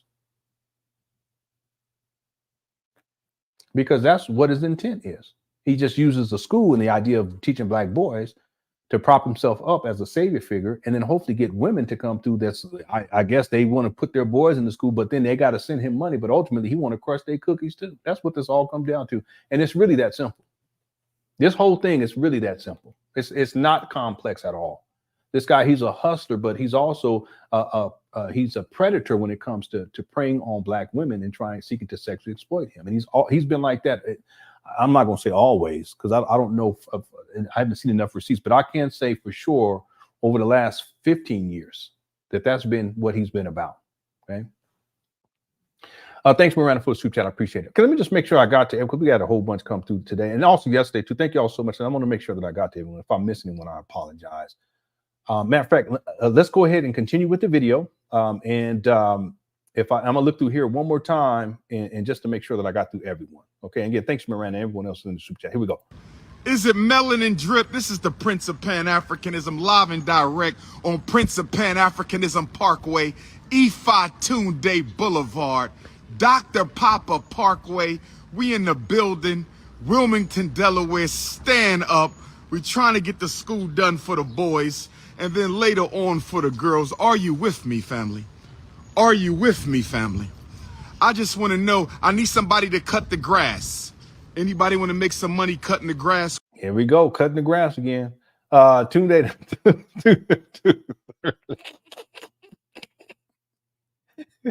It's like P. Diddy. They be calling P. Diddy too. But P. Diddy, I mean, tell you, it's the same mentality. It really is. I'm serious. It is. It's the same mentality. It's the objectification of women. It's the sexism. It's the misogyny. And it's about domination and control, the sexual exploitation. Okay, that's what Umar's all about. Look at him. Well, look. We need you. Anybody want to make some money cutting the grass? We need you. Anybody want to make some money cutting the grass? We need Wait a minute, did he cross the street? Did I miss something? Hold on one second. Let me see something. some Parkway, Ifatunde Boulevard, Dr. Papa Oh yeah, he must Parkway. have. We There's in the building, what he calls Wilmington, Delaware. Stand up. We're trying to get the school done for the boys, and then later on for the girls. Are you with me, family? Are you with me, family? I just want to know. I need somebody to cut the grass. Anybody want to make some money cutting the grass? Exactly. We need you. Anybody want to make some money cutting the grass? We need you. Wait a minute, I'm a little confused here. Hold on one second. Okay, so the small school, what he calls a small school, that's the one that has the sign. He hasn't done anything on the other side of the street. It's been like 5 years. Family, are you And he hasn't shown the small gym in I don't know how long. I was just thinking about that today. with me, family? I just want to know. I need somebody to cut the grass. Anybody want to make some money cutting the grass? We need you. Anybody want to make some money cutting the grass? We need you. Yeah, with a rental car. Anybody want to make some money cutting the grass? We need you.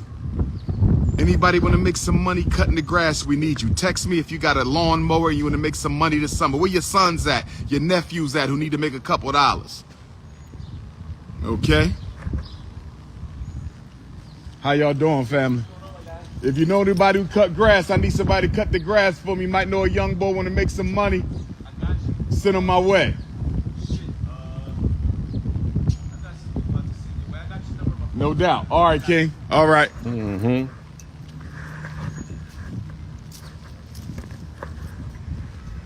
Somebody desecrated some Parkway, Ifatunde Boulevard, Dr. Papa Parkway. Yeah, hold on. We in the building. Nephews at who need to make a couple dollars. The young people. Let me see. Okay. How y'all doing, family?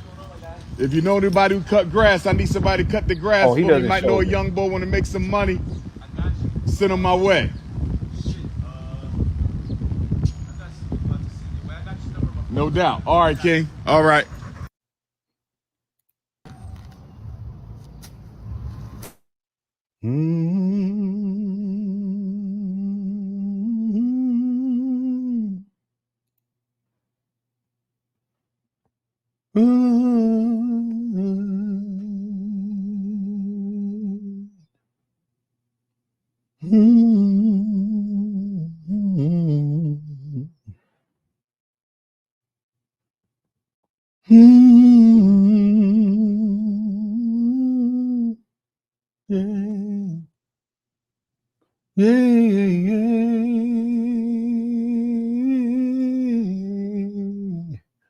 Oh my Lord, take me to the mountain, 'cause I'm so tired with this grass hammer. I stumble, I can't not. Never mind. Never mind, oh, Jesus, help me, give me strength and power, 'cause we working today.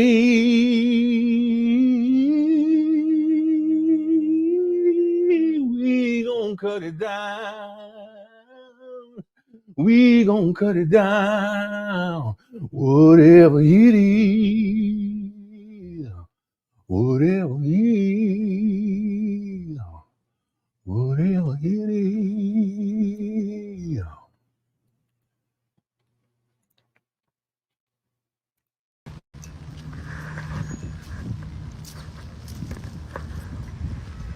Somebody desecrated the red, black, and green rock.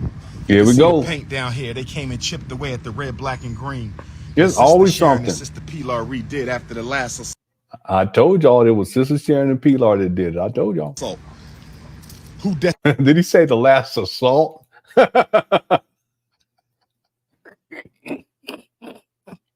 He didn't say the last assault, did he? Hold on. No doubt. All right, King. All right. More crazy. Yeah, so we.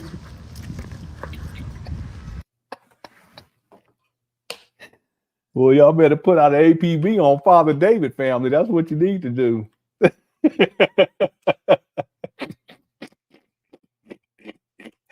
That's what you need to do. Here we go. Somebody desecrated the red, black, and green. Oh my God. You guys don't do that. It's probably someone that escaped, that guy that escaped from the prison. He had to sharpen his shank before he had to go back on Monday. All right, let me.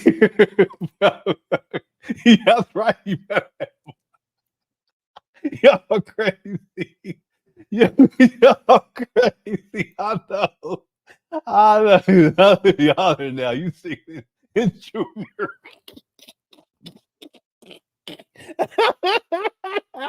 What you say, Junior?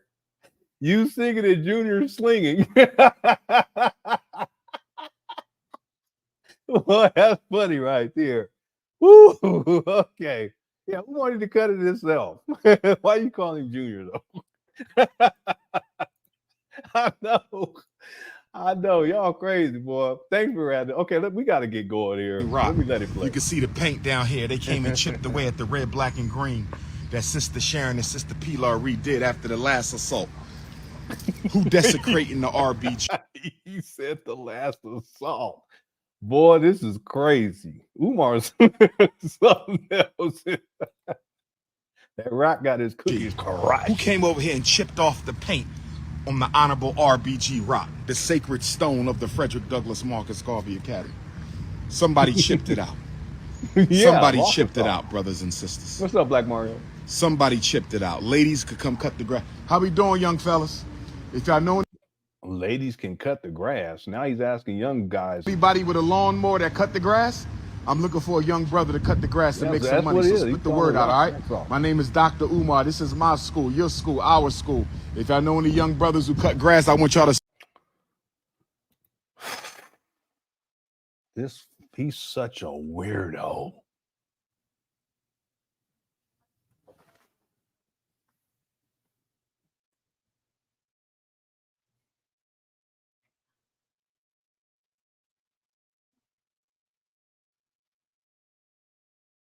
You ain't got no business even talking to these kids. See, if my sons came up to me and they was that age, say, yeah, there was this guy out there yelling on his phone and he was telling us that he needs this. And I said, what? Where? And I'm up there. I remember one time, this is back in the day, my kids was young. There was a guy parked across the street. He was just sitting in his car on his phone. And I walked over there and I said, hey, how's it going? You need anything? You need some help or something? He says, no. I said, you're not a pedophile, are you? And he's like, no. But I asked him, I don't play that. He probably thought I was crazy. But can you imagine these young boys? They don't know Umar walking up over here and he up here talking to them, like just talking to them. Just leave these boys alone. These are the same boys that should have been up, well, allegedly, based on what you were saying 19 years ago. They should have been educated up there in these trap bandos 5 years ago, or 6 or 4 years ago, or 3. But you up here talking to them, asking them to cut the grass. You don't even want to cut the grass. Why are you asking little boys that? And why don't you get up off your lazy? Well, anyway, let me stop because we got to finish. Jesus, young boys too. Umar, you're a weirdo. Straight up. Send them my way, all right? All right, Prince. Stay up. Look at this weirdo, looking crazy. Yeah. One of them looked like he was trying to get up out of there. He really did. I ain't gonna put it back on there because they're minors. But anyway, this Umar is a weirdo.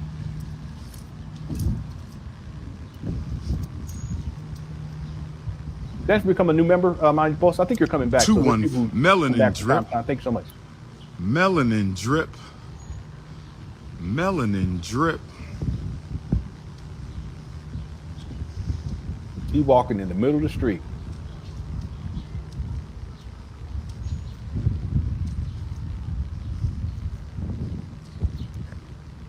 Oh, they over the fence. They over the fence, y'all. I'm gonna have a private cookout just for the queens one day.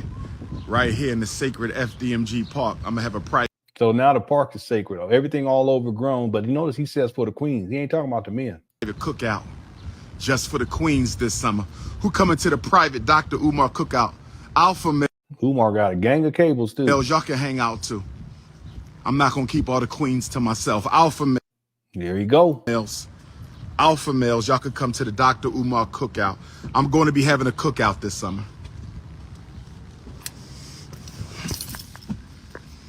He plopped right in that seat. Where are you going? Oh, I know where he's going because I saw the end of it. There's a rental car. He got a gang of keys, a gang of cables.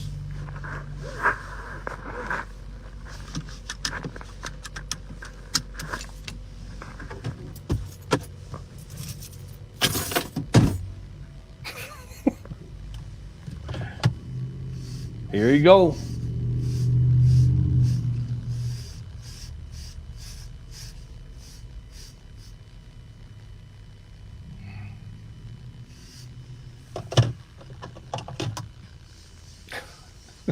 Umar, boy, you weird.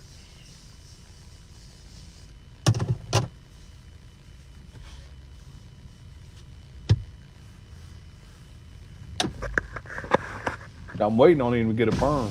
It's inevitable. Peace and Pan Africanism.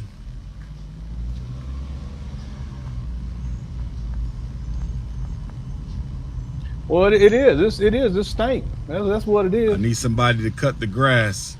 Inside, outside, grass, it's all stink. And he know it too. He just don't, it doesn't register, but he knows it. Look at him.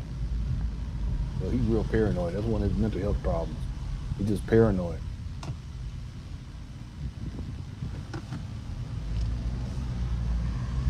He probably not even gonna say nothing while he's driving. I'll skip through because we gotta be there. It's 3 hours. Goodness. Wilmington, Delaware. Thanks for the love for all my Wilmington, Delaware brothers and sisters who've been riding with me. I really appreciate y'all for holding me down. Thanks to all my FDMG donors from around the world for holding me down. Yeah, paying for everything. Yeah, if you don't mind, if y'all hit the like button, we still got about 800 people in the building. I appreciate it.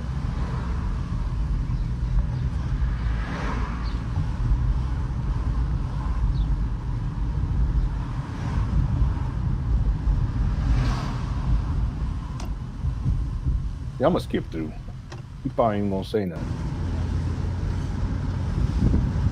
He ain't got nothing to say. Pistachio Queens, where y'all at? Butter Almond Queens, peace be unto you. Butter Pecan Queens, hold it down. Peace be unto you. What are you talking about? We were just talking about this today for members. I started a new series dealing with Umar and the sexism and the misogyny and the objectification. Well, this is another form of objectification because he's talking about the vajayjay. It's also colorism because all these are colors, but he calls them cookies. That's also the objectification, and he's focusing on the sexual organ of the woman. So in essence, whenever he's talking like this is all sex talk. It's veiled within this idea of different flavors and different treats, ice creams and, fudge and hot fudge and pina colada, treats. And here he go. Chocolate Fudge Queens, keep the black power. African Lemonade Queens, stay focused. Sweet Brown Sugar Queens.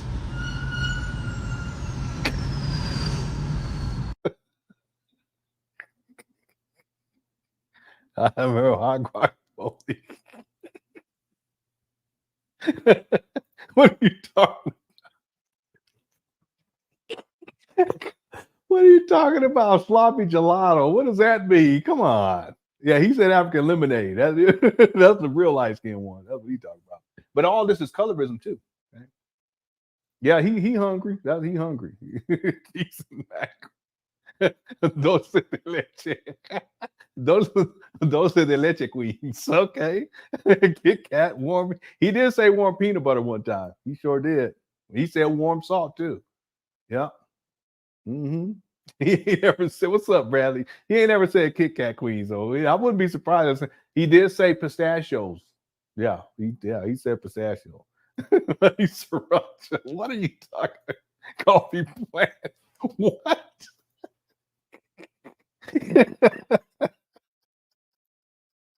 Cookies crushed. Oh my God, come on, Mike. Yeah, he hungry for sure. He said the butter ice, that was my favorite candy bar when I was a kid, was Butterfinger. Then the Snickers, I love Snickers too, but Butterfinger, I love me some Butterfinger back in the day. Yeah, whatchamacallit was good too. Yeah. All right, let me get up out of here before y'all get me carried away. All right.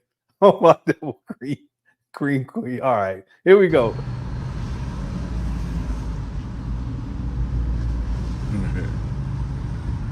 Here you go. It's a nice breezy day in Northeast Wilmington. That's where we located at. Northeast Wilmington. Thanks, Alden, for becoming a member. I think you're a returning member. You're welcome. Thanks for you're welcome to come back anytime. Okay, thank you so much. Next stop is the Breakfast Club on Tuesday. Yeah, we did a members live today. We're gonna this is probably gonna be a 3-part series. We did part 1 today. I'm gonna try to get in part 2 tomorrow. If not tomorrow, for sure on Friday. It'd be a members only live. Next stop is the Breakfast Club on Tuesday. Next stop. We should do a live specifically for the Breakfast Club, and we should come up with 20 questions that the Breakfast Club should ask Umar about FDMG. That's what we should do. Y'all want to do that? I mean, I can pull up the PowerPoint and we can just start putting the questions together, and we can come up, let's say 25 questions, and then there'll be top 10.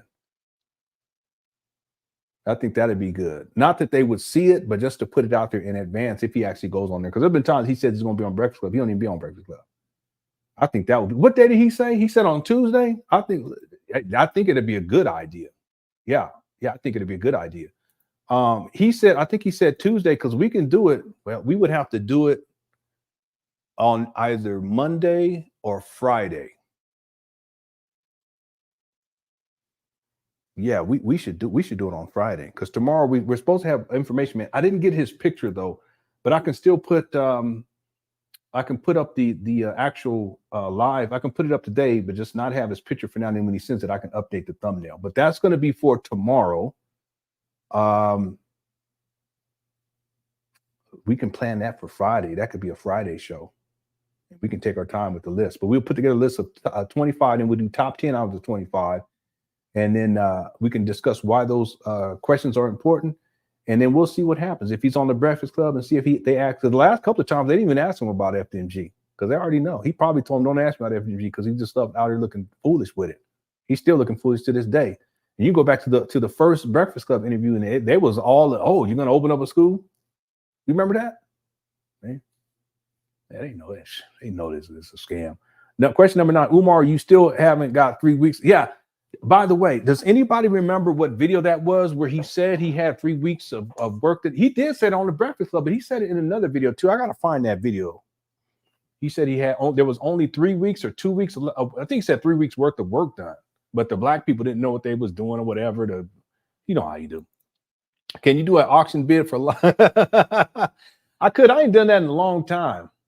I'm too tired. I'm tired too. I'm too. Because we did a live before this, and I was tired doing that live, so I don't know if I can do it. Maybe how about this? Friday. Let's do this Friday for sure. Tomorrow we got Information Man, so that's gonna be off the chain. But Friday, I'm gonna schedule a show for Friday, and let's see. We'll do top 10 questions the Breakfast Club should ask Umar about FDMG. Well, I'll title it something like that, and I'll do I'll put it right, FDM. I'll do a like drive, a like auction for that on that day, So it's going to be a little bit different. We won't be really watching Umar videos, but we can still get together and we can put together the questions and have a discussion about that. And then if there's anything out there that people want to take a look at real quickly, like on a request, we can do that on Friday. So it'll be a less labor intensive live stream when it comes to watching videos, but we can get a couple of videos in, short stuff we can watch here and there. So it'll be more like a fun time. So that'd be on Friday, and we'll do the auction, the like auction on that show. That'll be on this coming Friday. Today's Wednesday. Okay, so tomorrow we have Information Man. If I can get 2 live streams in tomorrow, I'll do that. But for sure, we have Information Man. And then Friday, we'll do the top 10 questions the Breakfast Club should ask Umar concerning FDMG. And then we'll do a like auction there. And then we'll pull up videos. If you guys want to pull up any videos, you can just on request, we can do that. It'll be fun. Thanks, Jonathan, for the super chat. Does anybody remember what the video was where he said, what was it? Now I forgot what it was. Yeah, Friday. Yeah, we'll do that on Friday. Yeah, thanks. Thanks for becoming a member, D. Reed. We had so many members sign up today. I really appreciate it. Miranda said, if they ask him those questions that the Cookie Crush puts together, Umar will spaz out, and they will probably. Yeah, you're absolutely right. Tear them. The people say, yeah, he'll probably start destroying stuff. He'll probably flip into King Kong consciousness. That's what he would do. You're right about that. He would flip out. He'd start getting belligerent and start yelling. But we're going to put together the list. They're fair. They're going to be fair questions that anyone who interviews Umar should ask. And this guy's going to collect over $2.7 million. They have a right to ask, but they don't. Normally, he goes on interviews where there's softball questions. They don't press him on the FDMG stuff. He don't even talk about it like that, like he used to. Father David will question him a little bit, but he Father David, he's such a fanboy. He just wants some of that rock action. That's all that is, But yeah, if they ask any of those questions, any of the top 5, Umar will spaz out. He start freaking out and going crazy, start throwing stuff, start snarling and sniffing. I guarantee it. I guarantee it. Thank you for the super chat. That was from Miranda. And then Alden says, where is his family, friends, people he grew up with? Pretty sure a lot of them have questioned him. To me, he just don't care. I would be too embarrassed. Yeah, I think his family members are probably embarrassed. I know his father is. I know that. But like I said earlier in this live stream, he doesn't maintain relationships. He doesn't have many relationships either. No functional relationships. See, after this, when he does the paint day, I was saying, where does he go to? His mama's house? Talking about to have interaction, everyday interactions. See, who knows what? Listen, if Umar behaves like this online for the world to see, and all the stuff, the conscious tripper, the SETI rant, and for the world to see, the Zora rant, how do y'all think he behaved with his siblings? I'm sure they got some stories to tell. See, I'm sure they do. And if any of them ever want to come on here and talk about Umar and talk about the experience, I would have them on. Okay? I just would say, just don't put anything that's personal about Umar that would be inappropriate. That's what I would say. Okay, I'm sure there's a lot of that out there too. Yeah, he does. It seems to me that he doesn't have any real relationships, and he said it himself. He says, "I don't have any friends. I have my mama. That's it." Well, from what I know, he controls his mother to where he doesn't want other people to see her. I shouldn't even have said that, but this is my understanding of the situation. So who knows how the siblings feel about this guy? They probably can't stand. They probably extorting him for money too. Well, you know what? If you don't do this, I'm gonna go tell you. Oh, let me send you some money. I wouldn't be surprised. I'm speculating. I need to stop. Okay, I apologize. Okay, yeah, but he don't care one way or the other. He really don't. Everything to him is about getting things from other people, and that's how he lives. That's how he survives. It's not about building relationships with family, friends, or anything like that. Even with his daughters, he has no relationship with them. I never understood men like that who have children but decide not to be an active participant, as difficult as it may be in life and how life gets, and they choose not to. I never understood that. It's like the least human thing to do, because it's in our nature. Don't get it twisted, women. It's in our nature as men to be present in our children's life, to be the protectors and providers for our children. And for men not to be, it's something, and they choose not to be. I was thinking about this today. I was driving. I said, there are men out there who are incarcerated for life, but they talk to their children more than Umar does. Think about it. Yeah, and I'm sure his family members are embarrassed at this point. I know his father was. Right? Thanks for super chat, Alden. Did I get to all the super chats? I was asking who had brought that up. Dominique. Okay, it was a Breakfast Club. He's okay on that blue tablecloth. okay. But he said that in another video too, because I heard him say it in another video. Okay, thanks for becoming a member. Okay, I think I'm all caught up. Okay, let's finish this up now. Okay, we still got about 730 people, so I appreciate y'all hanging in there with me. It's the stream is a lot longer than what I anticipated, but it is what it is. We'll finish this up right here. It's the Breakfast Club on Tuesday.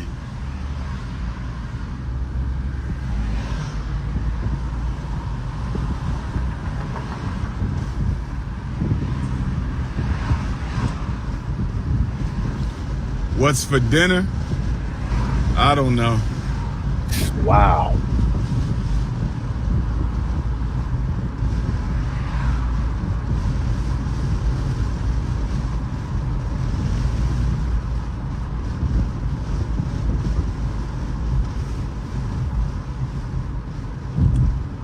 There is no timeline for the school opening. It opens when it opens. If you have a problem with that, open up a school sooner. Wow. That's all we got to do. It opens when it opens, but if y'all got a problem with that, you go open up a school sooner. That's all we got to do. Stop worrying about my institutional project. Where is your institutional project? Stop. See, remember I showed the excuses that Umar Johnson gives why the school isn't open? First of all, why the school wasn't purchased, but now it's why the school isn't open after almost 5.5 years. 5 years and 3 months, 4 months. But you see this, that's exactly what Umar Johnson followers parrot. See, but it doesn't make sense. It's another false equivalency. Umar's collected $2.7 million, at least at this point, to open up a school. Everyone else never said that they were going to open up a school, nor did they pick up $2.7 million. Worrying about my institution building project. Where's your institution building project? Yeah, that's peak deflection. By the way, the first institution is family institution. Where's your family, Umar? How about that? Did he just say it opens when it opens? Yeah. But see, we just played a video the other day where he said it was going to open in August of 2025. And then 4 days before that, I believe it was 4 days earlier, he said that it's going to be opening in a couple of months. That was when he was down in New Orleans. And I played the video. It's incredible, this guy. Now he's saying he doesn't want to give a date. It opens when it opens.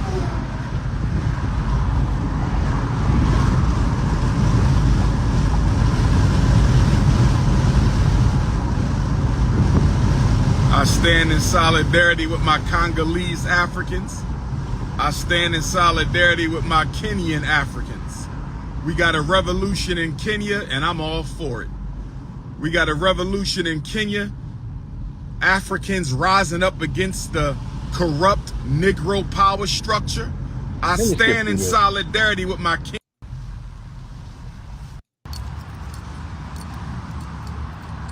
He just driving around. He probably hungry.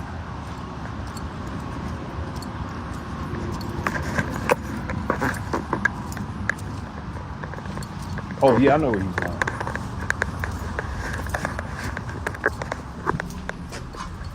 Yeah, he going to the post office to go pick up some money. Boy, this is sad. Boy, he's such a scammer. And he bold with it too. Free money. That's all this is. Free money for nothing.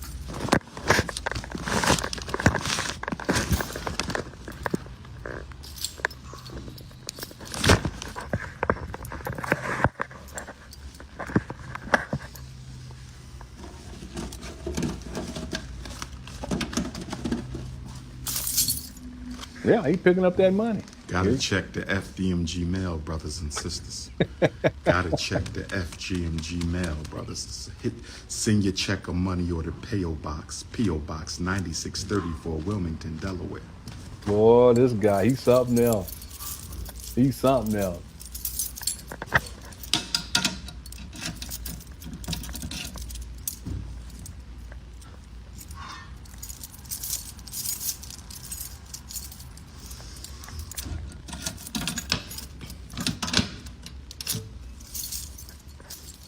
Send your check or money order. Donations. P.O. Box 9634, Wilmington, Delaware. P.O. Box 9634, Wilmington, Delaware 19809. P.O. Box 9634, Wilmington, Delaware 19809. Donation number 1. You better not start saying gifts. Donation number 2. Number 2. Donation number 3. Number 3. Bill.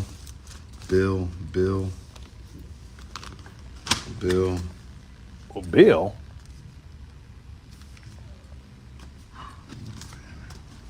Donation number 5. What in the world?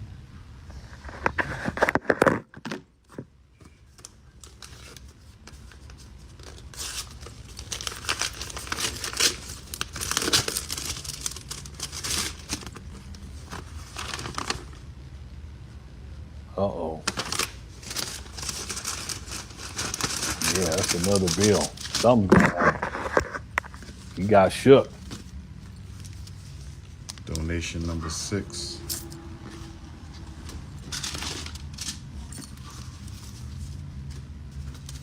Donation number 7. This is not how it goes. 8, 9. Yeah. 10, 11, 12, 13,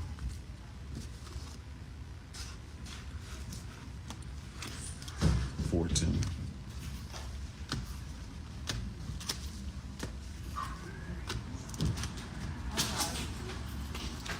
Yeah. Yeah.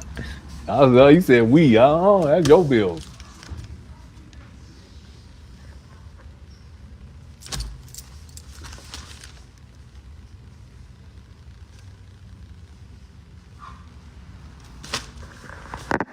He put up some bill. One of it said, you can tell it's not a donation. It says bill enclosed.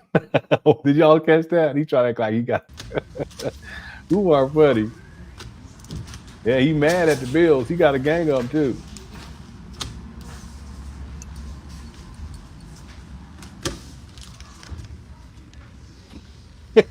Watch this.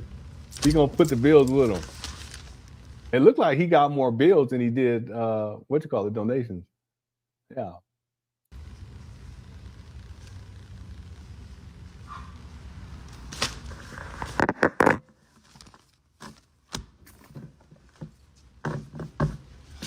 Let me show y'all something too real quick. Then we're gonna be up out of here. That's junk mail. That's what it's like. Oh no, maybe someone sent them something. Guess what that is. It wouldn't fit in the P.O. box. Yeah, he does seem upset, doesn't he? Whatever he opened up, it wasn't good news.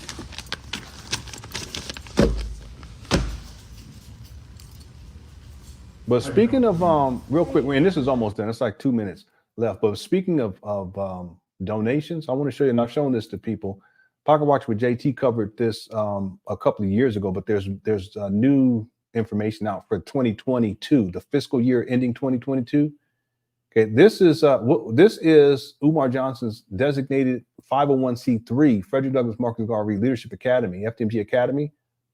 Okay, it's been tax exempt since April of 2020. I know there's paperwork out there that I showed that says he had tax exempt status since 2019, but it didn't go into effect until April 2020. But I think he was still on the hook for bills, tax bill in 2020. It's just how the tax bills when they come out. So there were 2 years of the accumulation of tax bills, but that's not really what I want to get to here. What I want to get to here is that if you look for it shows you different years, but let's go to 2022. He put revenue, the amount of money that he collected, he put it at 0. He put his expenses at 0, and he put his net income at 0. But the net assets, I guess, would include the property value is $634,430. Right? And then we can scroll down. Yes, the total assets there. It could also be cash that he has on hand. Here's 2021, a revenue $116,000. Okay, how do you go from collecting $116,000 to in 2022 collecting 0? See this? Expenses $75,000, net income 41, net assets 650. This don't even make any sense now that I'm thinking about it. How? Well, wait a minute. How does? Oh, okay. I see what's going on here. Contributions 116,000. How do you go from 116,000 to zero? And look, no program services 0, investment 0, bond proceeds 0, royalty 0, rental property 0, net fundraising 0, sales and assets 0, net inventory sales 0, other revenue 0. We know he's collecting money, right? 2021, here's 2020. He said 0.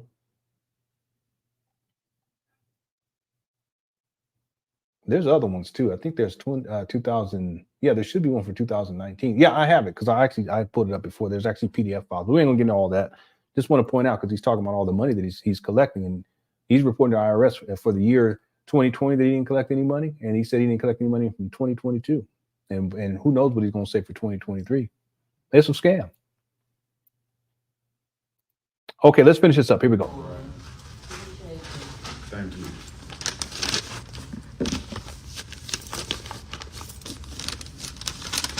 Yeah, Umar could go to jail for that, just that alone, because that's tax evasion, that's tax fraud. And so to be clear, let me just break this down real quick. It'll take less than a minute. Understand that if you have a nonprofit status, 501c3, you're obligated to report to the IRS how much money you're collecting every single year. And you do that so that the IRS is aware of what you're collecting. And see, when you tell people that they can write it off on taxes, the IRS needs to know that you collected money. If you tell people you can write it off on taxes, they send you donations for the year 2023, but you report to the IRS that you didn't collect any money. Okay, well then how are they going to be able to write that off on their taxes? They're not going to be able to. Okay, that's a problem in and of itself. But for Umar, he has to report something, because if he doesn't report to the IRS for 3 successive years, they revoke the 501(c)(3) status, and so he no longer has tax exempt status. Once he no longer has tax exempt status, all the money that he collects is considered to be personal income, and then now the properties up there, they become a liability for tax purposes, meaning that now that becomes a personal tax. There's tax, and that's why he had over $100,000 in back tax, because he didn't have tax exempt status on those properties to start for 2019 and 2020. Okay?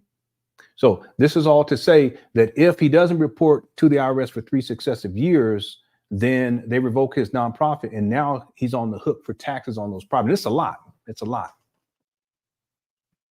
And then all the money he collects becomes personal income. And then now that's a whole other issue for him to have to deal with. So it's in his best interest to maintain the tax write-off to maintain the tax exempt status, because he can keep raising money and not have to pay taxes on it. And on top of that, he can keep these buildings and not have to pay taxes on. That's the benefit. So what he does is, instead of reporting what he has actually collected, he just reports that he hasn't collected anything, because at least he stays current with the IRS in terms of reporting to them that, okay, this is the status. I didn't collect any money.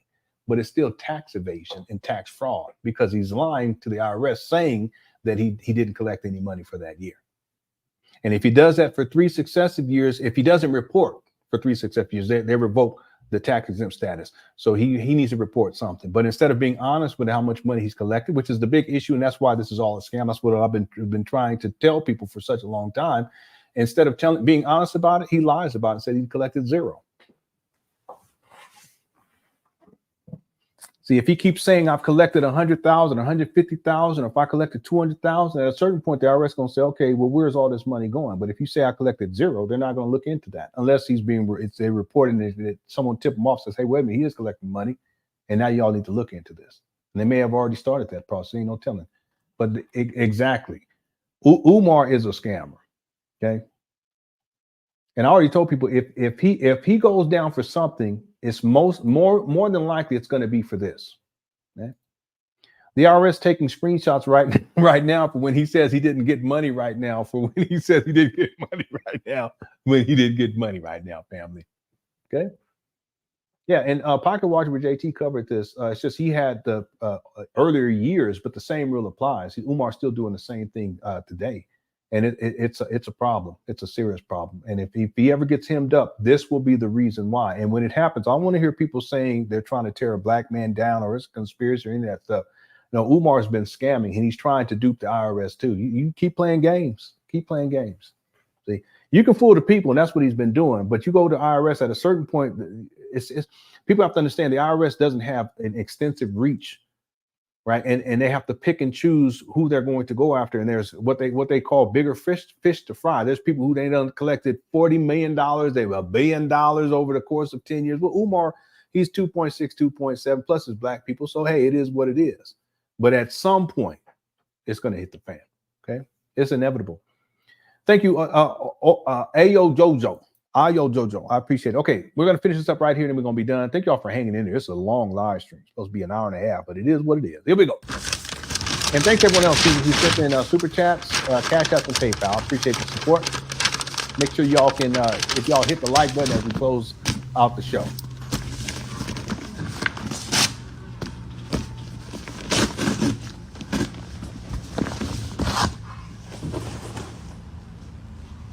Let me just real quick, let me explain something. The reason why it's tax evasion is because if you're trying to maintain tax exempt status so that you don't have to pay property tax, but then you're saying that you didn't collect any money and you're saying zero, which is not true. Okay, the only reason why Umar would put zero is to maintain his tax exempt status by reporting. And if he doesn't report for 3 successive years, then now he's on the hook for the taxes. So he lies so that he doesn't get his tax exempt status revoked. And because if it is revoked, then now he's going to have to pay taxes on these properties. And that's what I mean by tax evasion. He's something else. He really is. Here we go. Somebody sent me an Eagles jacket. Oh, all right. Somebody just sent your brother an Eagles jacket. Yeah, Shout out he to got brother excited. Rashad. Who sent this? Lady T sent this. Thank you, Lady T, for a new. Well, he like a big old baby, big old kid. Eagles jacket. This is Lil Jermaine right here. Got a new Eagles jacket. This is Lil Jermaine. See this? No, I don't think it's Tiff to Griff. I don't think it's her. He is. He's like, I remember one time they sent him some shoes. A woman sent him some shoes. He was so happy. Thank you. Yeah, exactly, Ad Avis.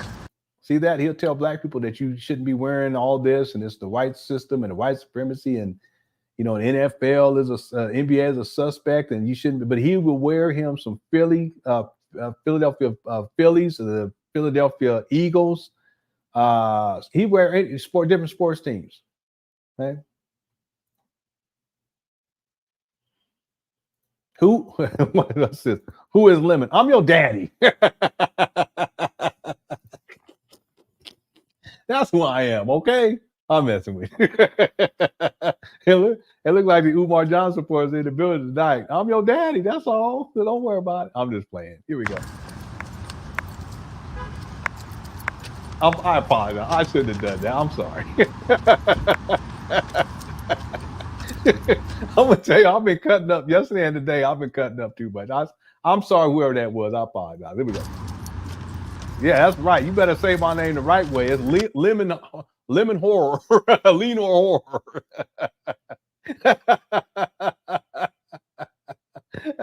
I'm just playing. Here we go.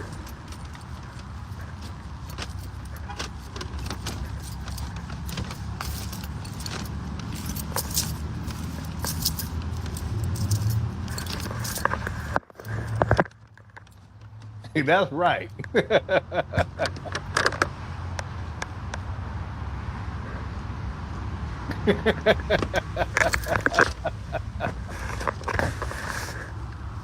Here you go.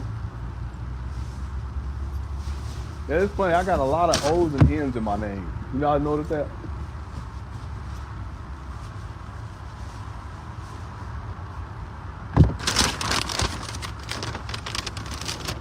Yeah, Lenon B word is another one.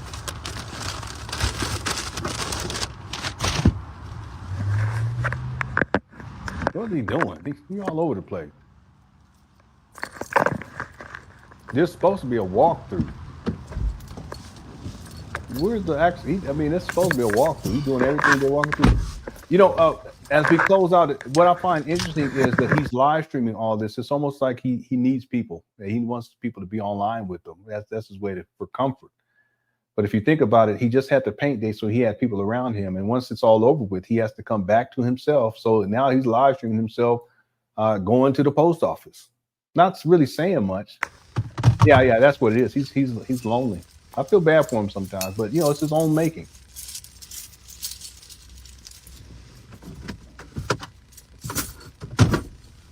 Yeah, it's kind of sad. It is.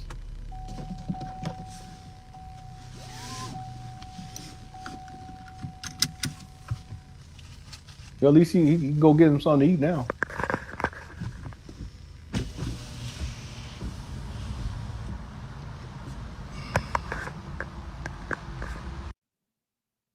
And that's it. That's the walkthrough. And I know we went through a whole bunch of other stuff and got off track and whatever, but it is what it is. I want to thank everyone for tuning on in. I want to also encourage everyone to tune in tomorrow. Okay, I'll set the show up today. I still haven't received the image that I need, but maybe I can just get one off the line. I can do a screenshot. We will have Information Man on as an interview guest tomorrow. And he's a former supporter, and I have specific questions that I'll ask him. And if you at a certain point, we'll field some questions from the chat room as well. And you guys don't want to miss that. I want to turn it into a series. I'll see. I may not do it, but at least I'm going to have him on. I think he'll be perfect for it. There are plenty of people, even in the chat room here, who were once Umar Johnson followers, but they come to the truth that Umar is a charlatan amongst other things. He's a scam artist. He's a con man. And this school scam has been going on now for at least 19 years. It can be stated fairly. You can state it, and to be fair, 20 years. And overall, when it comes to the St. Paul school scam, it's been a decade. And since he acquired these abandoned buildings in Wilmington, Delaware, it's been 5 years and 4 months. And now, after all this time, he's up here doing paint days, you know, and then he does a walkthrough, which really isn't a walkthrough. And really nothing has changed up there. They painted some walls with some horrible colors, and it's all over the place. And then he leaves and he goes to pick up donations. And that's it. And it's just symbolically speaking, it makes perfect sense, because painting gives the illusion of progress. Illusion of progress brings in more money. The money allows him to live his life and live out his lifestyle. But the saddest part about it is not just the fact that people have been duped for Black people for over $2.7 million, easily $2.7 million. It's also sad that at the end of the day, Umar has to come back to himself and deal with a very sad reality, that ultimately he's alone. And that's his own doing. That's his own doing. I want to thank everyone for tuning on in. Thanks everyone inside the Cookie Crush chat. I appreciate it. Thanks to all the mods for handling business. Thanks for everyone who became a member. We got a whole bunch of new members today. Did a live stream right before this live stream for members only. Make sure you check that out inside of the archive. Also want to thank everyone who sent in the super chats, cash apps, and PayPal. I really do appreciate it. I hope you all enjoyed the show. And if you haven't hit the like button during the live stream, please, you're more than welcome to do it now as you head on out the building. All right. Erica says, thank you, Brother Lenon. Great live tonight. I'll see you in Information Man tomorrow. Looking forward to the show. Yes, it's going to be awesome. Okay. Yeah, please return tomorrow. Come on back tomorrow. Show me some love. Show me love. Okay. Good night to everybody. Love y'all. And I'll talk to y'all very, very soon. Okay. Take care. Peace.